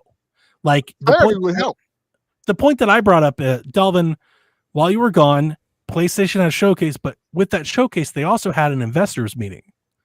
And in their investors call, PlayStation specifically laid out their game portfolio. And they said, hey, we have these tentpole franchises, and these are always going to be exclusive. And they won't come to PC for many years. Like this is our console business. And then they said we have our live service games, and you can expect these games to launch on console and PC on the same day. And then they had a third tier where they're like, these are experimental titles, and we will play with these to see if we can attract people to get into our ecosystem. And that's where Lego Horizon fits, and that's why they're putting it on Switch, right? I want that from Xbox. Just tell me what we can expect. Or just say we're putting it on everywhere, and we want you to be able to play everywhere. If they say that, I probably will still buy another Xbox because I really like but just let people know. Let people know where the hell they can play Gears E-Day. At this point, the only thing that I do know for certain is that I'm going to be able to play them all on Game Pass on my PC. Like that's the thing that I know for certain. I can get them all on PC on Game Pass. John 32 says the value is Game Pass. Clearly, that is their. It looks like that's their only reason for selling hardware right now. Yep, is Game Pass, and I think that's a problem, because if that's your only reason for selling hardware, then I think you will continually sell less hardware than you already are. And if you're selling less hardware than all you already are, guess what that means? Less people in Game Pass, which means Game Pass is see there's a whole cascading effect to this. Like they need to sell hardware to get more Game Pass players to make Game Pass more sustainable. Or we've talked about this. I feel like we've talked about this over and over again. Or you have to find a way to get Game Pass to more people. I think what Xbox is thinking right now is, what if we just sell our games to more people and make more money that way? I think that's what they're thinking. And I think that might work. That's where I'm at. Just go third party. Third party doesn't mean we no longer make hardware. You can still make hardware. You can buy our content elsewhere. I think this makes a lot of sense if they're fucking doing a handheld. Make a handheld, let that be the hardware, and let people play. If you want to play on console, you got a PlayStation 5, you got a Switch 2, or you want to play on PC, you got a PC, or you can buy your Xbox handheld. That's nice. That fits. Because let me put it to you right now. A lot of people know me at the network as the PlayStation person, but Xbox makes a lot of that I love a lot of the stuff that Xbox puts out. You know what I'm not as fond of? The controller. I've been on like I hate the misplaced sticks. I'm a split stick guy myself. I love it. I will absolutely buy 90% of the games Xbox puts out. They start putting them all on PlayStation. I already Googled like PlayStation 5 controllers with split sticks. I know you have. I knew as soon as you bought one that you were doing that. But like, I own an Xbox, and I turn it on for things like really Avowed, and like I'll turn it on for Avowed. I'll turn it on for Fable, stuff like that. But if they put that stuff on PlayStation, I'm buying it there day one. Xbox is going to make a ton of money. Well, see, that's the thing is I think most people would. If Gears is launching on PlayStation, they're going to sell a shit ton of copies of Gears, and maybe that makes up for whatever they're losing in the hardware space. I doubt it, but maybe it does. Because like the margins on hardware are very small. At this point, it is not affordably sustainable for me to subscribe to Game Pass. I barely use my Xbox. And we talked about this a bunch, and I'm trying to get off of this because I know we've done this a bunch, and I feel like it's regurgitating. I think in a lot of the conversations about this, it's like a zero-sum game. If Xbox goes third party, then suddenly they're out of the hardware business. Those aren't exclusive. You have to remember that Xbox is making hardware for almost 30 years, and they have customers that have been with them making purchases for that long that'll continue to just buy Xboxes, whether those games are exclusive or not, because that's where all their games are. That's where all the games that they've ever bought, all their 360 games or their back end. That's where all their stuff is, right? So like they could go third party and still make hardware and probably still be fine. Like it probably limits what they can sell. They probably can't sell 60 million of those, but can they sell 20? Probably, yeah. Especially if they do a handheld too. Yeah. So it doesn't have to be either or. It could be both.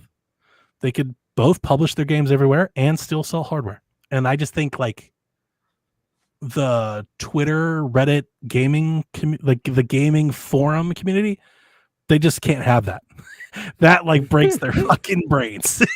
Like, no, if it's not exclusive, I don't need the box. Like that really is very anti-traditional, this market. It's also just not really how the business works, period. Well, this will be my last point on the matter. I talked about this with Sean.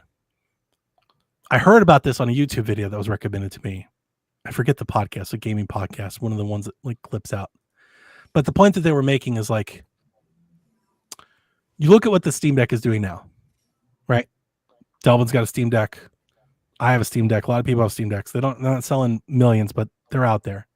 We expect that this business has been so lucrative for Steam that you would expect them to keep making them, right? They're going to keep making more Steam Decks, Steam Deck 2, Steam Deck 3, whatever. Eventually, on the current path that we're on technology-wise, at some point in time, that Steam Deck will probably be on par or capable of doing the same things your console can do. Yep. And that, when those intersections meet, that's a very interesting position to be in if you're Xbox or PlayStation. Because suddenly, if Xbox makes a machine that's as capable as your PlayStation 5, Valve is selling machine to people that plays PlayStation games and Xbox games. Yep. And then, like, if you're that type of person that you've made your entire purchasing decision about exclusives, then a real question is, then why aren't you buying that instead? Because they're literally selling hardware that does both. And I think when you look at it through that prism, I think that's why you probably started to hear Xbox talking about, well, what if we put the Steam store on Xbox? I think they're kind of looking at it like, what if we're the only thing? What if our box only does one thing in a realm of PC devices that do all things? Yeah. And I'm wondering if they're thinking everything's going to end up going that way. And we could be, I don't know, 5, 10, 20 years from now, we could be looking at like PlayStation and Nintendo if they're on the same strategy of like this walled ecosystem as like dinosaurs. We could be like, why would you have that when I could just get this and just do all of those things on it? It's just something to think about. It's an interesting thought process. But we spent way too much time on this already. I'm sorry. Any thoughts or topics, comments, or questions on Xbox before we move forward? I'm trying to get you guys back in the conversation, but Dev and Delvin are just kind of chilling. I like I had a good showcase. Gears look cool. You like Gears? Well, you liked South of Midnight? Mm-hmm. Yeah. Game looks great. Can't wait to play all this stuff on PS5. I was really excited and surprised to see the Compulsion. That game looks so good. Not like good. Beautiful, like the environment and like the lighting and the like the glow effect that environment had. I was like, man, that's such an upgrade from anything that we saw with We Happy Few or their previous game. I really liked Contrast. Contrast was a game that I liked. Really, I would say I really like. It was good, but I really liked that. You were that into it. Yeah, I really enjoyed Adam the game. Fall looks I wish cool. it had a platinum because I would have got it. Haley, on the Xbox show, I was all alone. Nobody liked Adam Fall to me. Everybody was like, "This sucked." Adam Fall looks cool. I thought Adam Fall looked cool too. I'm more into Adam Fall than like Avowed, and Avowed got really good as well. A new trailer where they showed off the actual gameplay and it looks better, but maybe it's just not a game for me because that game has just done nothing for me the entire time. I have to point out it's definitely probably not a Donnie game because it's also because it's Pillars of Eternity, but first person. So it's I thought it was like when it was first pitched, the elevator pitch was like it's going to be like Skyrim, and I keep on. I'm like, this is not anything like Skyrim. So I don't know. Our next show, our last show, was the Ubisoft show, which happened on Monday. We had the Ubisoft show, and I watched the show. I watched the pre-show while I was working. Do you know that on the pre-show, they had a guy come in and talk about how they rendered water for Skull and Bones for like 10 minutes? I did the whole thing. This I have not seen the pre-show, and they have the waves and the water. He's talking about like how they make water. He's like, I am the water guy at Ubisoft. Jesus, all the games I do, I was like, what the fuck are we doing? And that was when I knew. I was like, oh, that's like how this show's going to go today. Like, this probably is going to be that great because they got this dude out here talking about water, man. For 10 minutes, he's talking about how it was long. Like, it wasn't like a commercial. This was a thing. This would have caught if this was you would have paid Jeff Keighley $2 million to talk about water this long. It was quite a bit. They did talk about Skull and Bones. I'm going to get through all the boring stuff. They talked about Rocksmith and how you can play piano with Rocksmith and how it's coming to PlayStation. You can play Rocksmith on PlayStation now. We talked about Anno 117 or 117, which is Romana. Cool. I'm sorry? Oh, it's 117 Pax Romana, which is interesting. One cool thing before we get into the big things, Motorfest, which is a game I really liked. They're getting a new expansion, of course. Ubisoft's going to Ubisoft. It's got a completely brand new island. So now it's double the size. There's a brand new island to explore. They're bringing back the Made in Japan 2 DLC expansion too, which was really cool. So they're doing a sequel to that. So that I installed it again. Like that day I was like, I guess I'm getting back in the Motorfest because that game was really good. It is Forza Horizon like. Also, if you have a PlayStation, this is as close as you have to Forza Horizon as possible. Like, also at this point, did anybody know they added skateboarding to Riders Republic? Does anybody care? That's why I didn't put it in the notes. Nobody cares. Anybody play Riders Republic? Yeah, all 5 of you. There's dozens of us. Prince of Persia had a few things. So the Mask of Darkness is the DLC that's coming out for Prince of Persia. They also had like update that came out. They're going to add new challenges, new platforming stuff. All that stuff came out then. They had the Rogue Prince of Persia. It's getting a new update that I didn't define all that because I know we don't do the roguelikes, but it's also getting a bunch of stuff. And then Prince of Persia Sands of Time remake got another like logo reveal where they basically put up like a little cinematic and a little shot coming 2026. First game announced for 2026, by the way. Game ain't coming out. 2026. Which to go back to the Xbox show, some of the stuff that they showed, Perfect Dark, State of Decay, and Gears, we think are beyond 2025, so 2026 at the earliest. And the question that I had to Sean then was, are we even going to be playing that on Xbox, like on our current, like, is that even a Series X at that point? And I'd ask the same thing about Prince of Persia. When that remake comes out, what are we doing? Like, are we on PlayStation 5 then? Or have we all moved on? Like, like that seems still murky, right? It still seems up in the air. I think PlayStation, by all accounts, they have a Pro on the way, and you would hope that would extend the life cycle a little bit, but like, how much is a little bit? Are you going to be shocked if there's a PS6 in 2026? I think it's at least by 2027. Like, that's the furthest I think. And like, they're going to have a new console by then, right? Yeah, maybe. Yeah, you'd think so, but who knows? So it's crazy that we're already seeing games get announced that in my head I'm already thinking these are quite possibly next gen games. Yeah, that's a dark thought. Like, nobody wants to hear that. But like, that's where we are. I hate that Delvin got up and left. I hope he can still hear us. Let's talk about the cool things. They showed Star Wars Outlaws a lot. The damn thing had like a 15-minute gameplay, and this is what I want more than anything else from all of the showcases.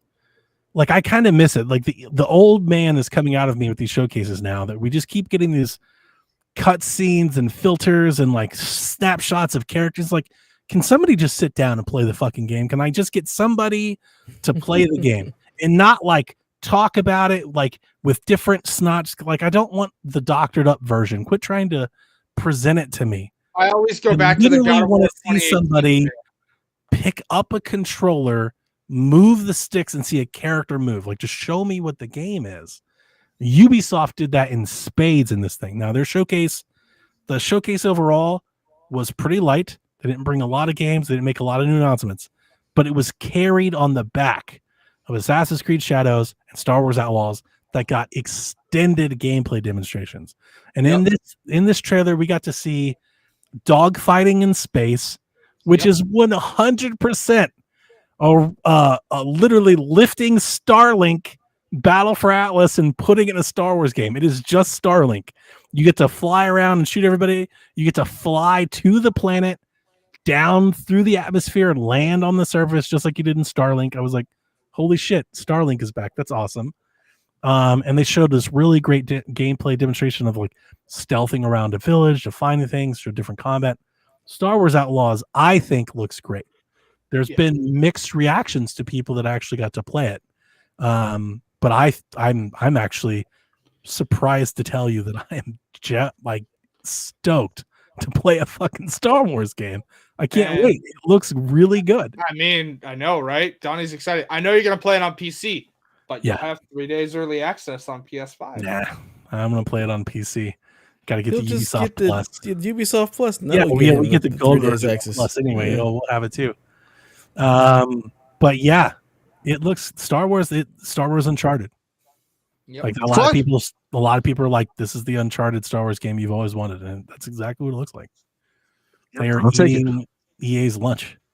Yeah, I'm very excited for this. I'm not. No. I'm on the fence. I've always been kind of on the fence with this because I don't want to play Uncharted in the Star Wars universe. I'm not saying the game looks bad or anything. It's just I don't know that I'm that interested. It's like the combat isn't there. It's just more the structure of the game. The combat just doesn't look interesting to me. Yeah, I can see that. Yeah, I mean, it looks, like combat to progress forward. It's not so much. It's not a game. It's not a game centered. I want to watch this story. Yeah, like that's really what it boils down to for me. I'm like, this looks like it could be a cool story, but I don't know that I want to play this game. So it's definitely we're gonna go ahead and get a $15 Ubisoft Plus trial and see. Try it out. Yeah. Well, I'm very excited. And then the last game that they showed, which again, another big full gameplay demonstration, Assassin's Creed Shadows got an almost 13-minute demo of here's how this game plays from both protagonist angles perspectives, and this shit looked amazing. And I have to count it like the Nawe stuff, where not only could you prone, and they had her like zip up to the roof to hide, and she stabbed a dude through the wall, walked up to the shadow, stabbed him, crawling through the grass, and then my mind was blown when she crawls into the lake and uses a pipe to breathe. She sits in the lake and the pop out and murder dude. I was like, fuck me. Shadows looks amazing. Like this game looks awesome. Really looks good. Looks super fun. I do also want to point out it was I know nobody else here is really that much of a fan of Kind of Funny, but Greg Miller pointed out he saw that demo. I think Delvin is. 3 different. I know, but I'm referencing you because you're the other big Assassin's Creed person here. Greg mentioned he'd seen that demo 3 times. Once playing as Naue, once as Yasuke, and then a second time playing as Naue, doing combat the way Yasuke does, which means that you play Naue as like the brute force, go in the front door, do whatever you want, if you want, as an option, which is nice. I think that was always an option. I mean, they said that she is stealth and that like she doesn't have the abilities to just bust into the door, but yeah, I think she's a little bit more limited. But like, if you want to hack and slash as Naue, I'm sure it's Assassin's Creed. They're gonna let you do it. They're not gonna like kick your ass and be like, you can't play this way. That's not the Ubisoft way. I mean, like, Mirage kicked my ass, and that's why I wasn't a fan of it because I couldn't play that way. You can totally just like you can brute force your way through it if you want to. Yeah. They really gang up on you and they try to teach you not to, but if you want to, you can. You just have to be committed and be willing to die. Please tell him. What? I'm sorry? Donnie telling you, get good, noob. Well, Mirage wasn't too bad. I didn't think it was too bad. But yeah, that was the Ubisoft showcase, which again, not a whole lot for like by Ubisoft standards. Didn't show off a lot of new things, didn't announce a lot of stuff in the future. It was really on, this is the stuff that we're bringing right now. I can't believe there was no Just Dance. That's just... there was. Yeah, there was. Oh, there was? Okay. It's Just Dance VR, I think is what they showed off. I just didn't write it down because I didn't think it was all. It was also in the pre-show, wasn't it? What songs did they have? Like Sexy Red? I don't know. Drake. They not like us. They not like us. And then after that, there was Dragon Age trailer, which really fucking cool. Yep, Dragon Age looks great. Yeah. This came out before all this stuff, but we didn't talk about it. At least I don't remember. I don't think we did yet. Jason Schreier had a report come out about Rocksteady, and he more or less said that the Rocksteady studio team has been working with all the other studios at WB to help them get their games going. So like a lot of them are working on Hogwarts Legacy, a director's cut that should be coming out. He claimed that the leaders of Rocksteady are pitching a new single player game to Warner Bros. So whatever that means, probably I would imagine it's a Batman game. It's Batman. Like you would have to think that, yeah, like they're going to try to, okay, let's just make the Batman game now. But the important part of his thing, which remains to be seen, but Jason Schreier is reporting that the plan is not to cut jobs at Rocksteady because their other studios are already like understaffed. Yeah. So until they get into full production of their next game, they're looking to reuse their developers at other places. So let them do support work for everything else until they get their next project ready. And they're not looking to make cuts, which is a good thing. It is, which also, again, every time I see people going, I don't want Naughty Dog wasting resources on this port or this is what they do. They utilize the developers elsewhere until they have a project up in production. That's been like on the PlayStation side, that's been Media Molecule's thing for a long time. Yeah. Right. They get brought into different studios and can help out and do different things. So absolutely. And I know Xbox, the Coalition has helped different folks. Yeah. They've got folks that help out as well, especially with Unreal Engine. They stated that like the Coalition's been helping out with State of Decay and stuff like that. Mm-hmm. So Metal Gear got the trailer during the Xbox show. Gameplay trailer looks good, looks great. They announced collector's editions. They're awesome. There's a deluxe edition that's only in Europe that I like more than the collector's edition, but both are good.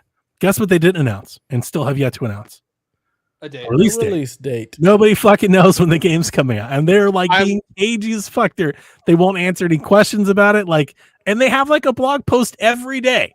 Every day there's a trailer or something, and I'm not sure if they're just holding on to it to announce it like next week or if it's actually going to be delayed. I have no idea. I can't even speculate. Here's my favorite part. I loved that GameStop. I'm specifying GameStop because they leaked, like, it was probably like a placeholder date and everything, but like they leaked November 17th, and that was a weird one. And then the next day, an article was written about it saying GameSpot leaked the date. To which, that's frequent. But GameStop came out and said that was a mistake. We made that up on our own.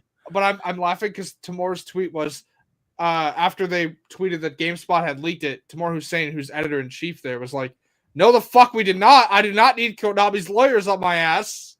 Yeah. So that was the showcases. That was the week that you missed, Delvin. That was all the showcases and everything. Be excited with lots of games. I do think, I don't have a whole lot of energy tonight, but I was really enjoying the week. And I still stand. I think this year is going to be really good. Like, I saw a bunch of games that I want to play, that I want to buy. Tomorrow is the Lollipop Chainsaw thing, and Life is Strange gets the gameplay revealed tomorrow. We got Life is Strange. We got Star Wars. We got Assassin's Creed. We're getting these Xbox games. Like, there's a lot of stuff coming. So I thought it was pretty good. Yeah.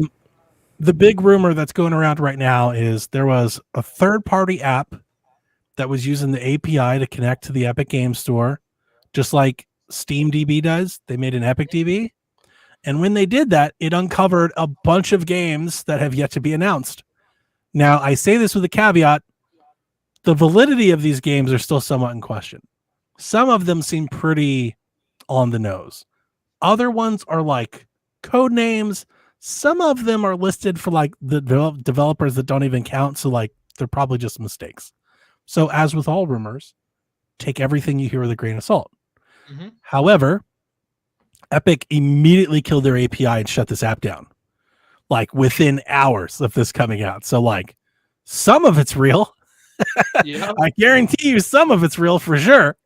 And here's some of the things that the internet sleuths has figured out. So like I said, many of the games are under code names, but because we have consoles and we have history, we can kind of tie some code names together. So some of the things that we know that are in there, T-Lu 2 is in there. There's a code name Utah. That's The Last of Us. It's Last of Us 2. And that's sitting in the Epic Game Store back in at some point. There have been a lot of rumors that this has been done and they're just waiting for a good time to release it, possibly with the show or whenever their marketing wants to do it, but that's not surprising. There is a code name. I didn't write down the code name, but everybody thinks it's Red Dead Redemption, the original, a PC port of it. And the reason that they think it's that is because the file size is almost exactly the same as it is on PlayStation. So that's probably true. BioShock 4, which we know is in development, that's just in there. So that's one of the things. One of the things that I picked up on, there's a Turok game in that database that's being built by Saber. Oh. I think Delvin is asleep. No, I'm not.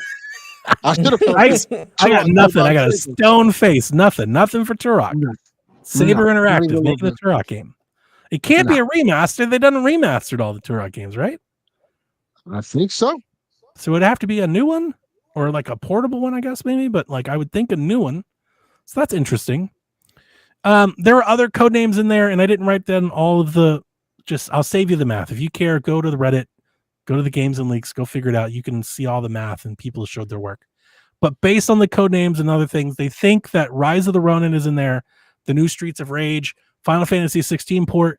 Apparently, Square Enix is possibly looking to remake Final Fantasy 9, and Civ 6 are in there, and a bunch of other things are in there too. But those were like the highlights that I pulled. So, who knows? Who knows when any of them come out? Some of them could be canceled. Nobody knows. There was a Bloodborne 2 in there, which that's absolutely bullshit, by the way. There's probably a lot of bullshit in there. But with all that said, that's the rumors, that's the showcases, that's everything that happened. That's the news.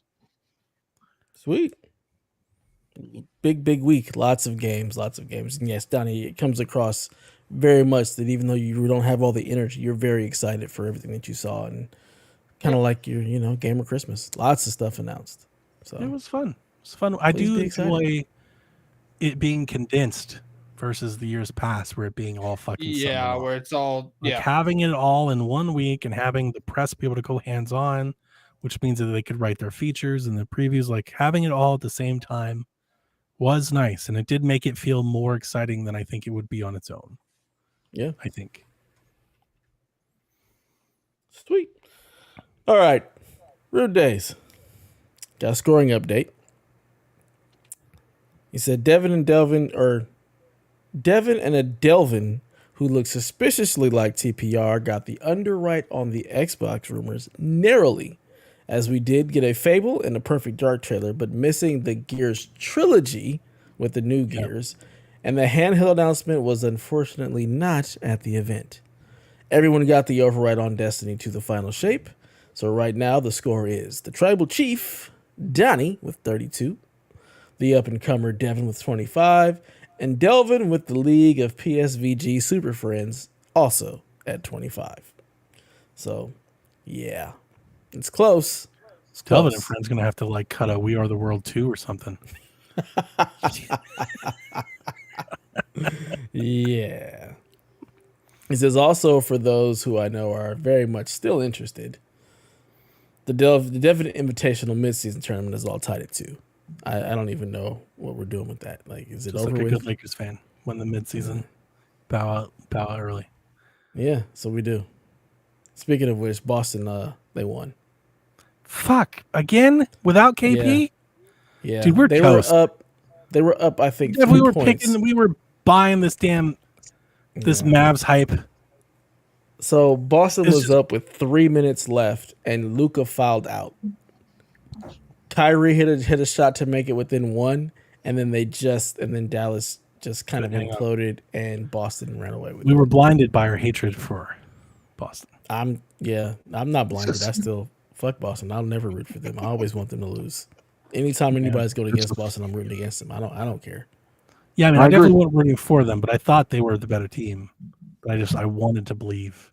I won't even acknowledge them winning a championship. If they win, this didn't happen. I don't even acknowledge it. It's not real. I agree. Here's Joe. Here's Joe to laugh. Yeah. Screw Boston. Hope it falls off into the ocean. I agree.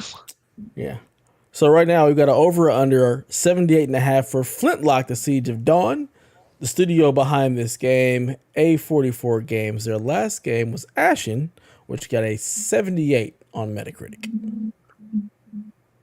So over or under 78.5 for Flintlock, Donnie.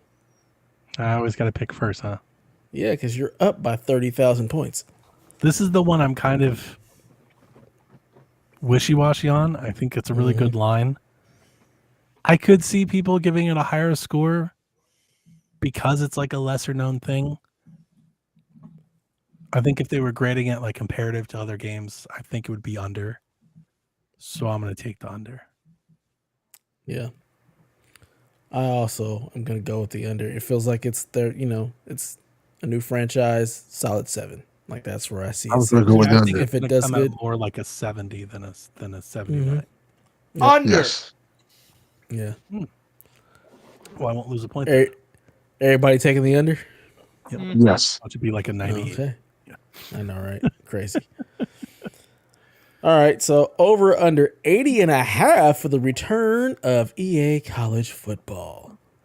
NCAA 14 got a 77, and the latest Madden received a 64. Madden is a weird one on Metacritic all the time. That's true. But NCAA is just a different beast. It's a different beast. Yeah, it's very true because like the last Madden is actually really good. And I think most people that play Madden we most all accept that it's good. It's better. It's an improvement over where it's been. And yeah, it's 64. It's kind of egregious. Yeah. I'm taking the over. Yeah. I'm 80.5. Taking the under. Okay. I'm also taking the over. I don't think Yeah, people realize how good this game is Yeah. and the hype surrounding I'm it. so excited. It's going to do well. It's Yeah. going to do very well. I think how different it is than Madden, I think is what's going to surge the numbers. Yeah, it's absolutely. kind of arcadey. It's got a lot of stuff. It's got its own. That's the only thing. If the mechanics come off wrong to people, I could see them killing it. But I honestly think like the gamer media are going to appreciate that it has different mechanics, even if they don't like them. Right? They're going to be like, but it's different, right? And they're going to applaud different because Madden's been the same for 20 years. Yeah, it's gonna get a bump just because it's not Madden. That is. Agree. I think it's an 85 because it's not Madden. Yeah, absolutely. Yep. And I've read enough footage of it to understand why they're like really hard about saying like we're not a reskin Madden, and they're not. They've went out of their way to be like, this is not Madden. Brand new kicking controls, brand new passing mechanics, all kinds of different stuff. The wear and tear system, like it is not going to play like Madden, and that is a thing. If you're actually planning to boot that up and just play traditional football, just know that you're not.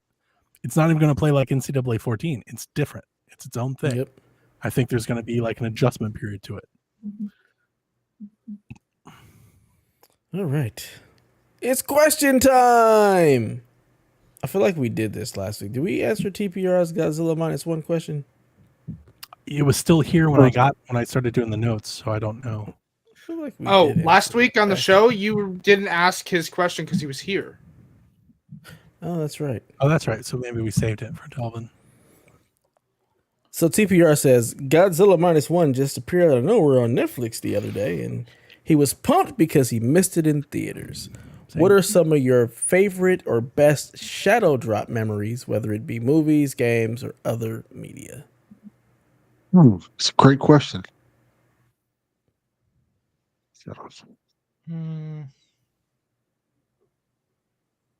I don't think I have any, to be honest, because I can't remember any that I was like. Immediately comes to mind is PT. Okay, PT is a great one. Yeah, I can't think of anything either. It was just like, and it's out now, out of nowhere. Hollow Knight. Yeah, absolutely not. Nah, I got nothing. Yeah, nothing. What was the? I'm about to Google a gaming shadow drop, but I feel like was the Dreamcast a shadow drop? Didn't they just be like, and the bitch is out now? Pretty sure they did actually. Yeah.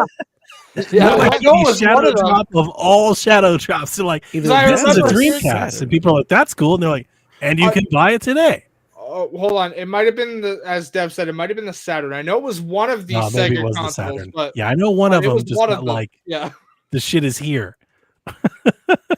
Like, here you go. Let's Metroid Prime Remastered, Hi-Fi Rush, the Quake Remaster, Fallout Shelter was a shadow drop, NES Remix was a shadow drop. NES Remix. I still haven't had a chance to play Hi-Fi, honestly. So, and it was the Saturn. Keep waiting. It was the shadow drop, not the Dreamcast. Oh, it was already. No, they did put Hi-Fi on. Didn't they? They did that on that. They just didn't do it to Switch. They have it on PlayStation. I just haven't. Again, it's been slow at work. So I've been saving my money for the big stuff. So we got the fall releases coming up. So, but I immediately think of PT anytime I ever hear the word shadow drop, because it came out, and I remember just how uneventful that announcement was. It came out, he's talking about his game and everything. He's like, yeah, and we've got this thing we're going to put on the store and you can play it. And I feel like the crowd reaction was just like, oh, that's cool. And like, nobody really cared. And I was like, I wonder what that is. And I immediately downloaded and I started playing. I was like, oh my God, like, holy shit, this thing is awesome. You know? So that was a big one for me. I definitely remember I was in Vegas and I had my PlayStation with me and they came out and we were like, oh, let's check it out. So we just spent a couple of hours. I just don't think anybody had any idea of what we were about to, you know. I mean, they were all in the audience, so they couldn't play it. So, yeah. Well, that's true. And, you know, online was different, but I feel like those were MTTG days. And I remember, driving the hype. Like, yo, you got to download this fucking thing. You don't know what you're getting into. Like, it's not what you think. You know, without spoiling it for people, like you so badly want to hit the internet and be like, "Fucking Silent Hill," you play, you know, but like you don't want to ruin it for everybody. Yeah, it wasn't my type of game, so I also was like, okay, this is fun for a few hours, and now we're gonna go. I just remember being like, for the first time, getting like that scary feeling in a game since like, you know, my first Resident Evil like 10 years ago. You know, like that was like, oh shit, we actually have a scary game again. You know, that's nice. Ed wants to know, do you think Nintendo's successor reveal could disturb some gaming plans this fall and winter? No, I wouldn't say that. Announcement just turning off. Yeah, I think that Nintendo does its thing, and it's going to get people hyped up, and people are going to be excited for it, and people are going to be excited for the new Switch. It may stop people from buying Switches. If anything, like, oh, I'm not buying no Switch now. They had plans for it, but you know, I mean, that won't happen until they announce it, and even then, it matters on how they announce it and what games come out. Right? If they drop Metroid Prime 4, people buy Switch. If they have a Metroid Prime like console, they're going to buy that too. Yeah. I also think when Nintendo announces the Switch 2, if they make it very clear that any games you buy on Switch 2 or on Switch, you can just keep playing on Switch 2, I think that'll keep people buying stuff. I would have to ask Ed what plans he's talking about. I don't think people are going to not buy an Xbox or PlayStation because they're waiting on the Switch 2. I do think there are people, I would say like me, but even not like me. I've seen them on Reddit and stuff that are probably not going to grab an Ally or a Steam Deck right now because they're waiting on Switch 2. So I think that could be a thing. But it just depends on when Nintendo announces it. We could go this whole year and they not announce it. Nobody knows. So well, yeah, it's not launching till next year now. So correct. So like we think they'll announce it this year, but they don't have to, and we don't know. Yeah. Geek to Me Radio says, what are your top 5 favorite first-person shooter games ever made? Call of Duty, Destiny, Gears off the top of the head. Yeah, for me, Destiny, Destiny 2, Modern Warfare. Hold on. Does Gears? It's first-person shooter, right? Gears. Oh, you're right. Yeah, I'm first-person Gears shooters. Yeah, you're right. Doom, Wolfenstein. Wolfenstein is good. Fuck. I've only played Killzone Shadowfall, so I can't really speak to the others. There, I don't know. Call of Duty's like all right. Not really, no. Damn. But I've also been told that Shadowfall was kind of the worst one, so. It's what you enjoy. See, it's kind of hard for me because I wouldn't call the games I like first-person shooters. Like first thing that comes to my mind is Chronicles of Riddick. But you're not really shooting in that. You're not really shooting in that. There's shooting sections. It's like a first-person action game. BioShock Infinite is definitely one of them.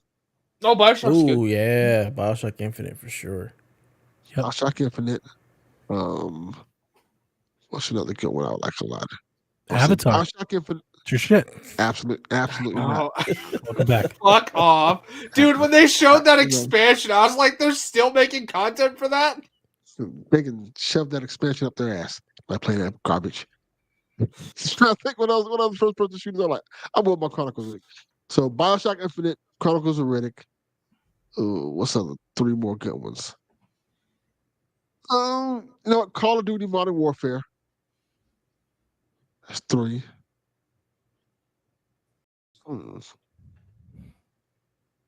I could probably answer this question with just Call of Duty game. Star Wars Battlefront 2. I need one more.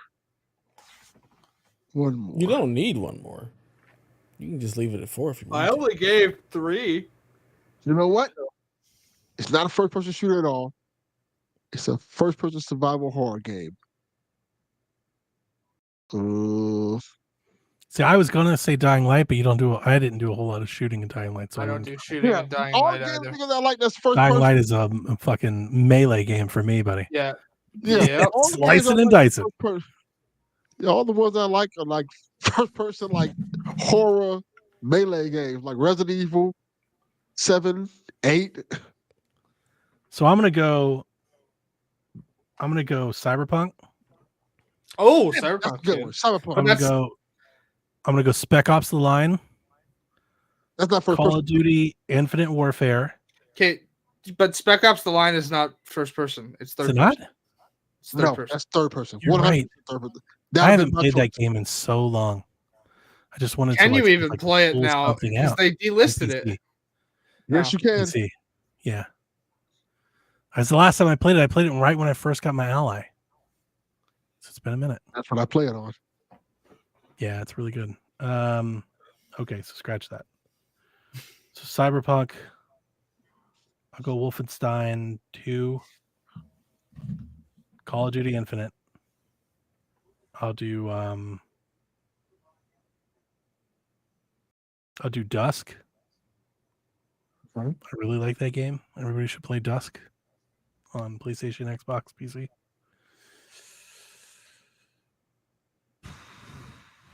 Like I said, I'd probably just fill it with another Call of Duty game.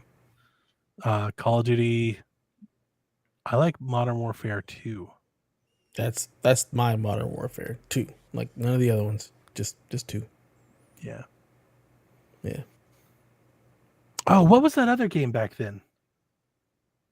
What was the Call of Duty Modern Warfare 2 like game? Like we have Call of Duty Modern Warfare 2 at home. Do you remember that? Where like the Chinese invaded the US and shit? Yeah, 2 games. Homefront. The sequel was trash.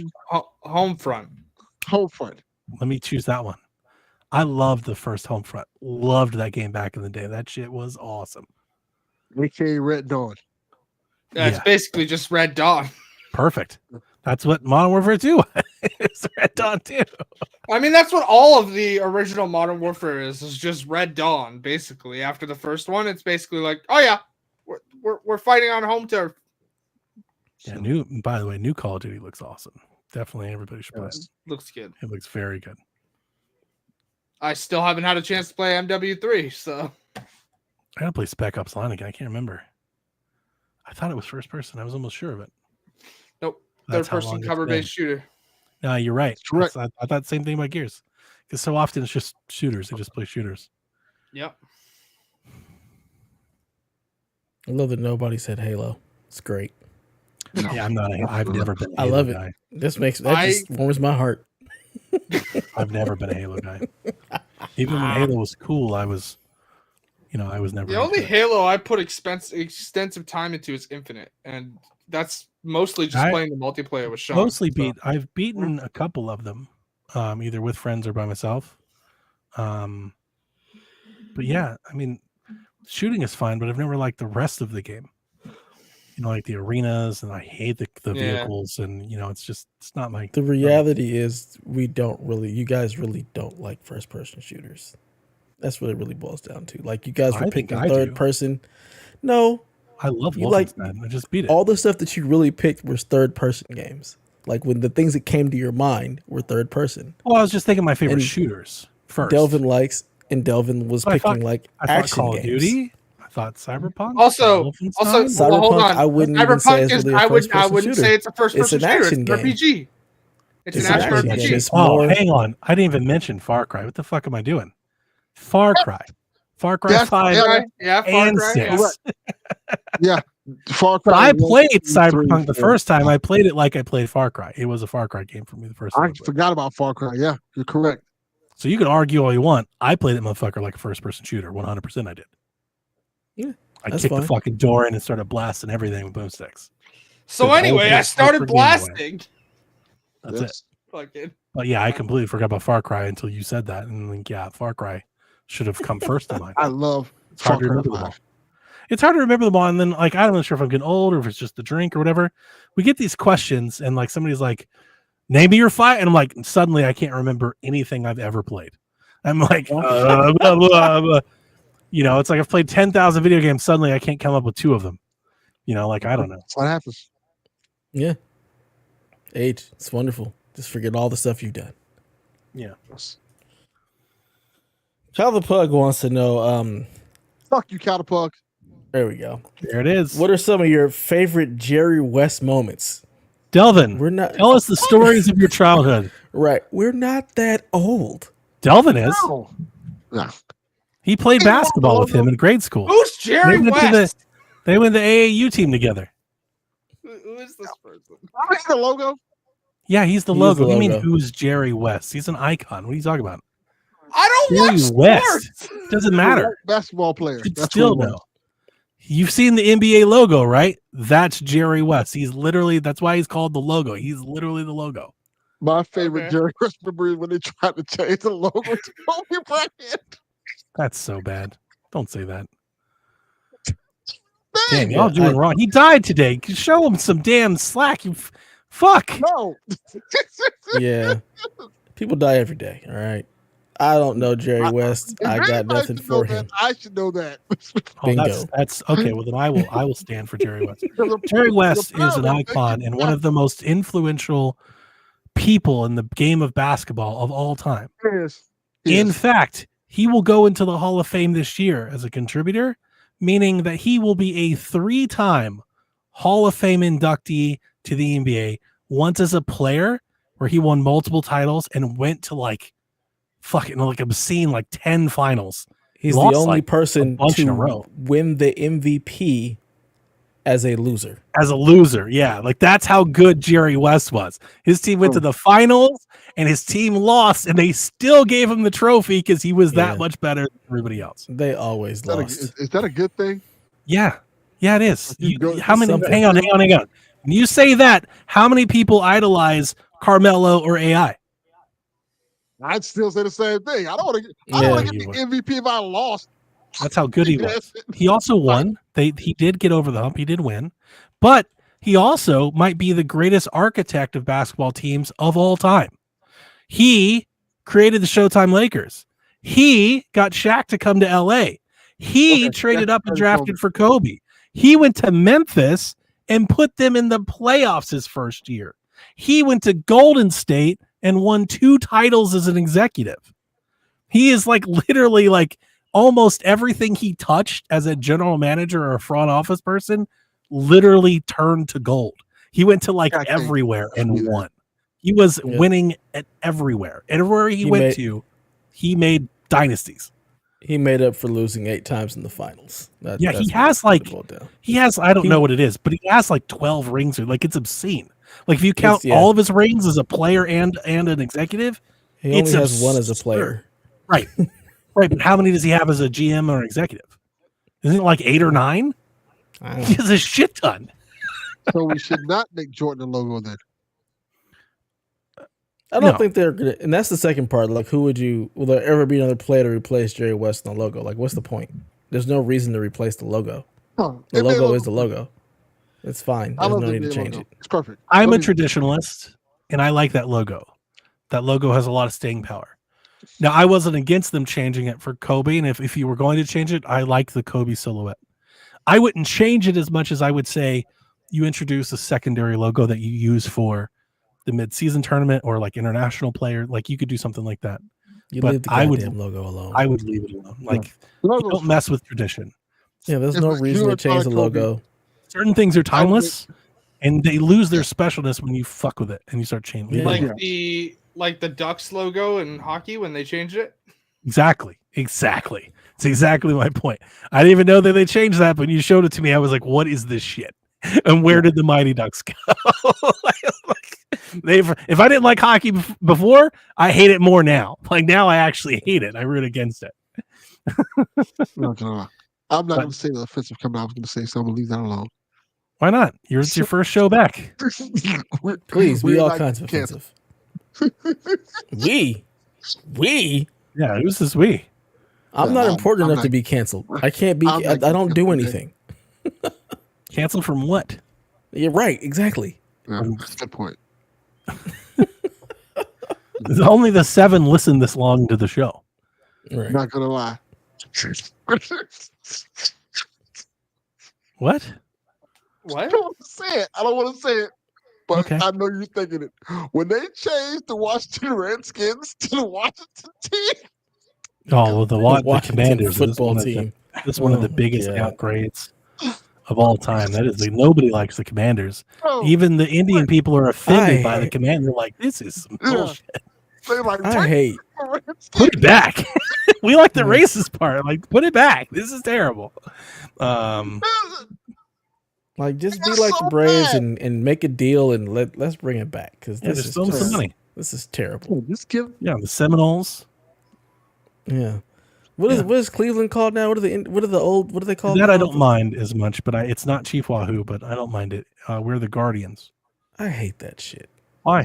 Because it just sounds Cleveland stupid. Neighborhood Watch. Well, the thing that I would say differentiates us from Washington is that the Guardians, the reason that they're named that is in Cleveland on the bridges that in or out of the city, there are these gigantic Guardian statues that are like built into the pillars, and they've always kind of been a part of Cleveland, like dating back to like the 1910s.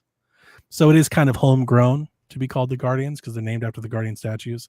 It's not Chief Wahoo, but that has been a touchy point in Cleveland for a long time. We've had people protest and like riot outside the stadium and stuff. So I'm kind of happy that they changed it just to put that behind us. I don't appreciate the Indians logo. The Cleveland Indians logo is wild. Like even the Cleveland Indian logo is pretty racist, man. Like it's I love it. I'm not even lying to you. I love it. As a logo, I love it too. Chief Wahoo is awesome. It is also really racist. Like it is. It just is racist. Like extremely. Like I love it. I hate the Guardians. I hate the name. I hate the logo. I hate everything about it. Well, they tried to keep the Guardian, like they kept the script the same, they kept the colors the same. Like they've tried their best to like, still keep the legacy going. I don't mind it. Indian hats were always my favorite hats. Can't wear them in LA because it's Inglewood families and you'll get shot. But I love that hat. I wouldn't know that. I just go to LA and get shot. Like, I'm from Cleveland. No, nobody would bother you. You're white. Nobody's paying you any attention. Yeah. I can't wear it. Delvin can't wear it. You're fine. Definitely can't wear it. Awesome. Privilege. Take it. Yeah. Fuck yeah. Winning. Okay. All right. Take that and clip it out of context. See? Say your racist shit, Delvin.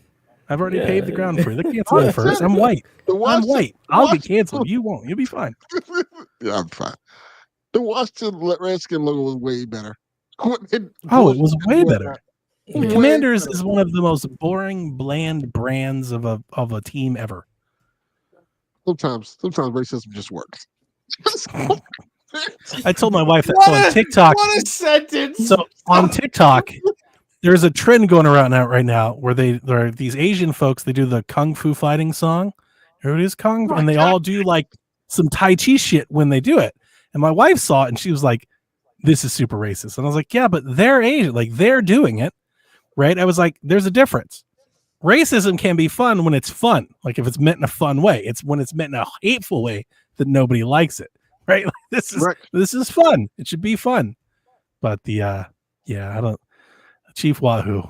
Only a certain amount of people found that. A lot of people found that shit. Wild logo. I'm looking at the older versions of it, and they are horrible. I'm like, so if you Google it, I'm sure you'll come across this photo.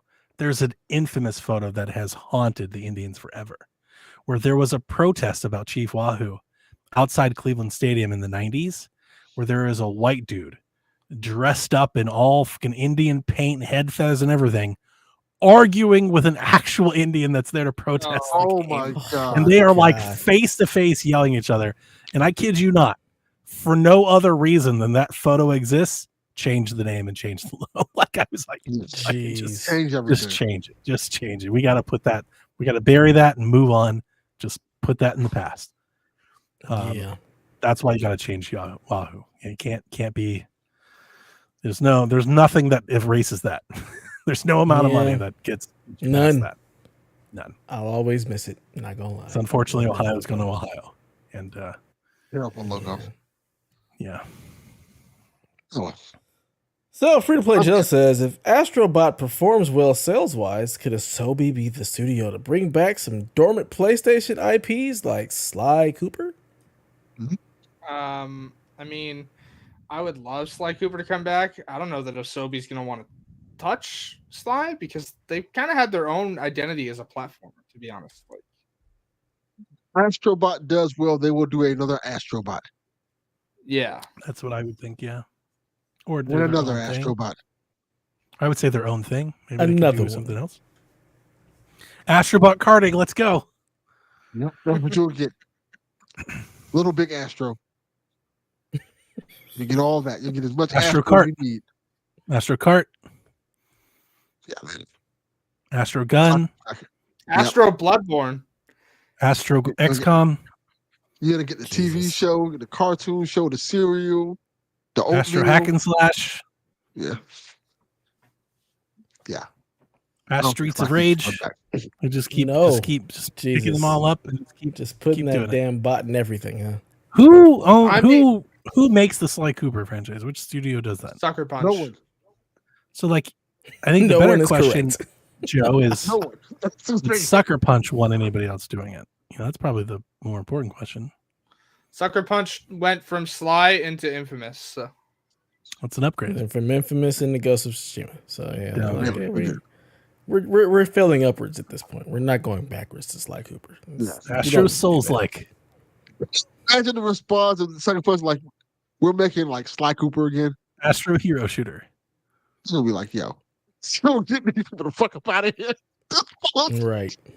I love if we do like an Astro All Stars, where it's PlayStation All Stars, but it's just all the Astro characters of the different PlayStation. Yeah. It's Right? It's Astro Kratos and Astro Rappa and Astro Drake, and it's just that's And it will probably sell just as much as the last PlayStation All Stars game. probably So sell more. 6 copies. 3 of which from me. Do you see the Astro? Apparently, folks are not mad, but like PlayStation or Sony seems to be trolling the shit out of the Bloodborne people. So they just like I keep saw putting that. Astro Bloodborne over all of this shit. Like, so he the Astro guy dressed as a Bloodborne hunters in the first one, and he shoots at you if you walk near him. But then Yeah. the trailer for the new one and one of the pre-order icons is the Bloodborne Yeah. Astro. They're just like rubbing the salt in the wound.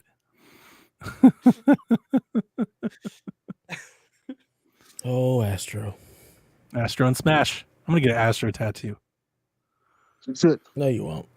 Get on your neck like Cody Rhodes and that dumbass It's neck like on the tattoo. face, just silhouette. Okay, hold on. The image of Donnie with an Astrobot on his face. Astro tattoo. She worked. I like it. Snurse wants to know who would you play couch co-op with? It could be anybody, alive or dead. Absolutely and what no game one. would you play? Delvin. No. Wow. I You can would even just play play with with your Delvin. son? You can just pick your No. son. Like, No. wow. Wow. That sounds like a nightmare. Yeah, I'm just gonna go with my kids in Streets of Rage. Yeah, I mean we did that. We did that together, but still now. If I had, I'll pick the Power Rangers game because when that was announced, I was like, "Hey, do you want to get that? And we'll play through that together." And he was like, "Sure." But like, do I want to? Not really. Wow. I don't want to. I'm not like, man, I can't wait to play co-op together. If I have to pick Man. an answer, the answer is Delvin. But yeah, I'm not usually a couch No, co-op I'll person. change my answer. I have an answer. Yes, I'm gonna get that fucking Jackbox Naughty at Night game that they're coming out with. I'm gonna Oh, play with yeah. my wife. Fuck yeah, I am. Y'all are shooting Nice. too low. They're doing that Jackbox After Dark game, and we are gonna be getting it. Y'all So- are doing like things y'all can actually achieve. Like y'all can do these things. I'm going high. Meg the Stallion. I already knew where I'm you not. were going. I knew you was Goddamn going. right Meg. you knew I I was. saw a She's a video of nerd, her too, the other so- day. Come across she's like a music video. I don't know if it's a new one or no. I was like, You "That's make what's up." music? Delvin knows what's going on. Devin watches all her stuff on mute. I don't even know she makes music. Slow motion.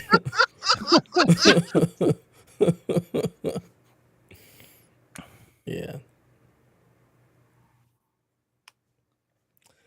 Moving on. TPR says, apologies if Donnie repeats himself from the Xbox Empire episode this past weekend, but alas, haven't finished listening to that one yet. He's curious to hear Delvin's take on this specifically. He says, with the announcements of the prequel Gears E-Day, Should he wait to play the Gears games, remastered or otherwise, until after E-Day? Would playing E-Day first get him more enjoyment out of the series or no? I would say play the original trilogy first. Yeah, I was gonna say play the originals.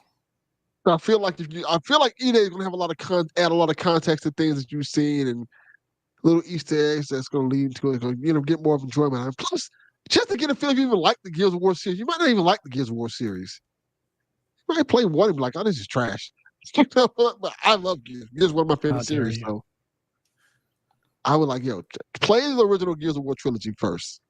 See if you like that. Get the context of it. Get the relationship building of Dom and Marcus, and then go to E-Day. Yep. I love Gears of War. So great. It is. It's very good. I love Gears. I would tell you, my answer would be to at the very least play Gears 1, which has been remastered and is on Game Pass. Just play that one. You could go from just that one to E-Day and be just fine. When you go to play Gears 2 and 3, it's going to be the original version. So you're going to be playing some old game at this point. And that's okay. The story's still great, but I could see how that could be jarring. So I would tell you to play the first one. And then if you want to wait until E-Day for that, I think that'd be okay. And then you can decide if you want to go back. But ideally, story-wise, I think ideally you would have played Gears 1 and 2 before playing E-Day. I think you can wait on 3, but I think you need to play 1 and 2. I'll play Judgment. No, you don't. Nobody has to play that one. Nobody wants to play Judgment. That one didn't exist. Fuck Baird. That's all I have to say. Fuck him. Wow. No, I don't want to. That's why I want to play go up the next Stallion, not Barrett. He clearly wasn't There you my go. name. The trailer for E-Day is fucking sick. I mean, it's pretty. Yeah, it's pretty great. Really good. Cool. Barrett33 says, what Guardian class best represents your co-host? He's asking me specifically, and all you fuckers are Titans. All you fuckers are Titans. You just want to smash things in the face. That's awesome. That's it. I play Warlock. What do you even... Y'all are all Titans. All of you eat crayons, you're Titans. No. Wow. We're going to eat crowns. Wow. It's a thing from the game. Crowns? It's a thing from the game. Yeah. Delicious. You would say that. I play a Warlock, though. Like, I've played Warlock since Destiny 1. Telling you you're being miscast. Yeah. Saying you're all Titans. You're all I don't Titans. care what you play. Yeah, doesn't matter what you play. Doesn't matter what your name is. Apparently. You're a Titan. Yeah, I have a friend who plays a hunter. He's a goddamn Titan because he's always trying to smash things in the face. I'm like, you're supposed to be in the back sniping and moving quickly, but you're just sitting here trying to punch the boss in the face. You're a hunt. Stop it. Just we need more Titan. Like drop kicks in these sorts of games. Which is why you're a Titan. And see, Haley, you're agreeing with him. You're a Titan. Like, I need like an anthem.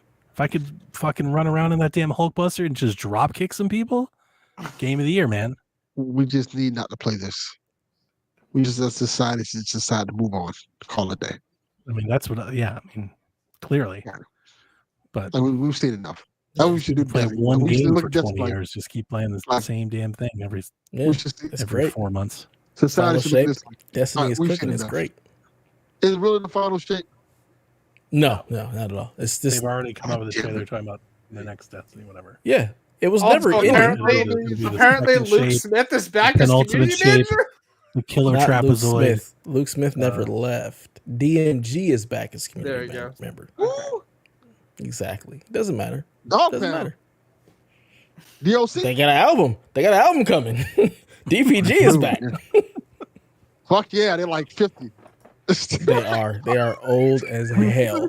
Still rap about shit from the 90s. I'm here for it. I'm here for it. It's West Coast, baby. Let's go. Yeah, West Coast back up, baby. West. Let's do it. Stingray X says, seeing that we saw many 2025 dates, what game do you predict that will come to 2025 that's not yet announced? I don't even know what that means. I think Far Cry is next year. I think it is, yeah. I think Battlefield's next year. So if Borderlands is not announced at Gamescom opening night live or around that time, I would see Borderlands 4 is next year as well. We know Makes it's sense. coming. I think Resident Evil 9's next year. Yeah. That's what I'm gonna say. When I know that we've had people corroborate the rumors. When do you think we get the Code Veronica /1 remake? That I don't know. I think it's the next mainline. I think is the next one, but it could be another remake. But I'm gonna say I think it's next year. Well, I think Resident Evil 9 is first, and then then the Code Veronica thing. I agree. I think the next Metro game is next year. Okay. I don't know, but I want to say if they're still working on it, which they always said they have, the Witcher remake should be next year. No. They announced that thing like 4 years ago. No, it was 2. Was it? It's 2022 that it was announced. Well, that was 2021 it was announced. No, I'm pretty sure it was 2022. Maybe it's not next year. Could be next year. Could be, but I wouldn't be surprised if it's 2026. I think probably the Max Payne remakes come out next year. Oh, yeah. I forgot all about that. Probably those before Control. So here's the question though. Are they using the original audio? Who knows? I don't know.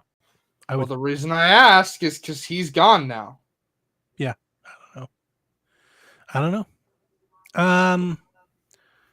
GTA's next year, Monsters next year, Death Stranding's next year. The Black Panther game is next year. Might be. I think it's actually a likely possibility that the 1943 Rise of Hydra game is next year. Black Panther maybe after that. I thought that was the Black Panther game. There's two. There's the open world Black Panther game being developed by EA, and then the other one. The 1943 one where you play as Black Panther, Captain America. Yeah, I think that's next year. Yeah, I think that's next year as well. That's gonna be cool. Wolverine's next year? No, Venom. Maybe Wolverine is 2026. Venom. Yeah, Sony's the one because like Nintendo's its own thing, right? They're gonna launch a system. They're gonna have a new Mario. They're gonna have a Metroid. Okay, hold on. The shit-eating grin on Delvin's face. What happened? He's singing the Eminem Venom song. That's what it was. I don't know if anybody else picked that up. And he just started with Eminem. Yeah, that's all I know about that movie. Movie's fucking terrible. It's terrible. It's so bad. The song is great though. Yeah, it is. Yeah, it's a good song. song. And also, I love that movie. I'm good. sorry, but I know it's bad, but I like that movie. It's bad and terrible. It's just so bad. So yeah, Nintendo, they got a system. So new Pokemon, new Mario, probably new Metroid, new Kart, new Splatoon, that sort of thing. Yeah. But Sony, I mean, Xbox, we know they're doing Doom, South of Midnight. Mm-hmm. What's the other one? The big one. So all that stuff, you think all that stuff that's going to come out next year? Yeah. The Doom, the South Midnight. Yeah, those are for sure. Yeah. Indy's supposed to come out this year, isn't it? Indy's this year. It could be like January, but I think Indy's this year. Yeah, because I'm like, they didn't show Indy at the event. Did they show it? They did. They did. Fable. Didn't list it. Fable, right? Is that next year? Fable could be next year. Yeah, Fable's next year. That Fable is so next year's Fable, South of Midnight, and Doom. Those are like the big ones. Those are the pillars. I would also not be surprised to see a new Forza Horizon because I'm pretty sure there's still a dedicated Horizon. They're two teams. I think it might be too early, but you might be right. It's not a bad guess. PlayStation's the one where we really don't know what's going on. Does the next Horizon game launch on PlayStation? Forza? Yeah. Yeah. Oh. That's one that I would do. Like if I was Xbox, I would put Forza. Mm-hmm. I would go toe to toe. Ghost of Tsushima should be next year. I think it gets announced. I think it'll get announced next year, but it ain't coming next year. This is a question. I think it's coming out next year. 2026. Wow. That's a whole new console. What are you talking it's about? not. It is though. No, I think it's coming not out though. next year. They shipped We're Ghost getting in what, like We're 2020? getting new consoles in 2028. Nah, we're getting sooner than that. They're like, we don't need Like- new ones. We're good here. We got delayed with COVID. We're just gonna let these things ride out. Is Housemarque ready to ship a game? Maybe. I think maybe so. And then I would say either Bend or Blue Point. We might see Probably Ben's should game, be. yeah. Bend, yeah. Those would be the next ones up in my head that I think from PlayStation Life are or probably Filter. showing up. Oh, Marathon? Does that launch? Bungie? They can launch? That's probably next year. Yeah. One of the Guerrilla games? They have a bunch in the works. Probably. Yeah. I'm not sure if they have like 2 teams or 3 teams, but they are apparently working on a bunch of Horizon shit.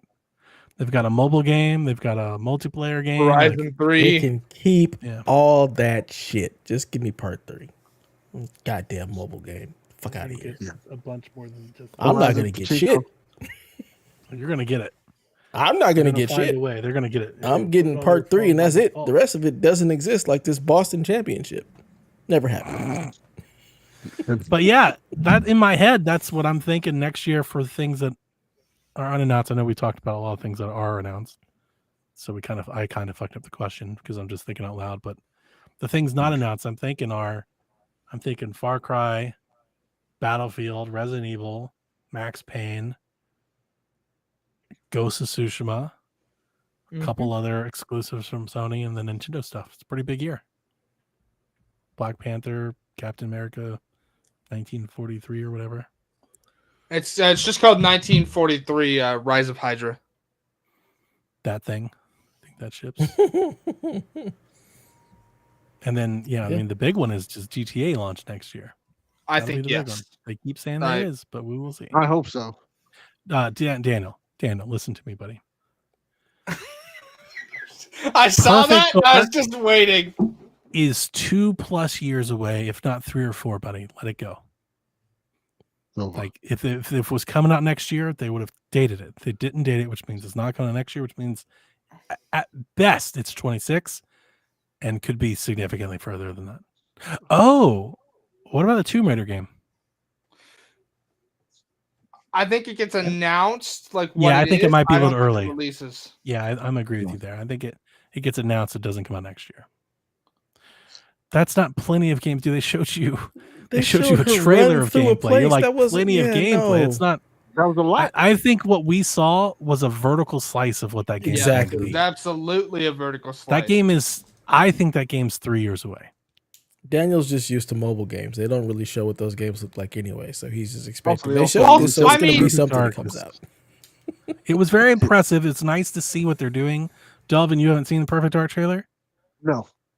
So it's not like what you remember Perfect Dark. It's think like Deus Ex. Think Okay. Yeah. Deus Ex, think Hitman, think Control, and not GoldenEye first person Also, shooter. Like I would throw Mirror's Dishonored Edge, in there, but kind of not Mirror's in, Edge, like- Dishonored. Yeah. Yeah. Yeah. Okay. Think that. That's kind of what they're doing with Perfect Dark. This is your mother's Perfect Dark. It looks good. But it also looks Edgy. it wasn't super polished. It looked somewhat early in development, I think. And by accounts of what we've been told about that game and what's been reported in that game, I think that's still a long ways away. I think at best it's 2 years away, if not 3 or more. Okay. I feel the same about State of Decay. I think State of Decay is at best 2 years away. I wouldn't be surprised if Gears of War ships sooner than people think, because the Coalition is awesome. Like they do shit like that. But Yes. they announced this game, and I think it's several years away. I'm not exactly sure. When we talked about the Empire, between Gears, Perfect Dark, and State of Decay, I don't know if all of those were. I don't know how many of those were playing on Series X. And how many you're of those not playing things any were of not. them on Series X. You're playing them on PC. So I mean, Well, generally speaking, I don't know how many of those things aren't being played on next iterations of hardware config. No. because I mean, everybody's just going to keep their current consoles, kind of like they did with this generation. So they're still going to be playing on Series X. Well, apparently we're about to get a Pro, so we'll see if they'll just buy those. They're getting a Pro, Series Xbox Pro. No, the PS5 Pro. Maybe you can play some of the stuff on that. Who knows? Yes, 5.5. PS5. That'd be so funny if they actually call it. I would love that. I would love that more than anything else. If instead of calling it a Pro or anything, they're literally just calling it PS5.5 or like PS5 squared. They just add like a little fucking thing to it, and they're like, it's just this much better. That shit would be hilarious. What is it supposed to be? 33% faster if it was like PS5.33? It's just funny. It's 33% better. Yeah. 33% more teraflops. Yeah, that's what it is. So many teraflops. I hope we get an Astrobot teraflop song. Yes. Yes. A ray tracing song. Give it to me.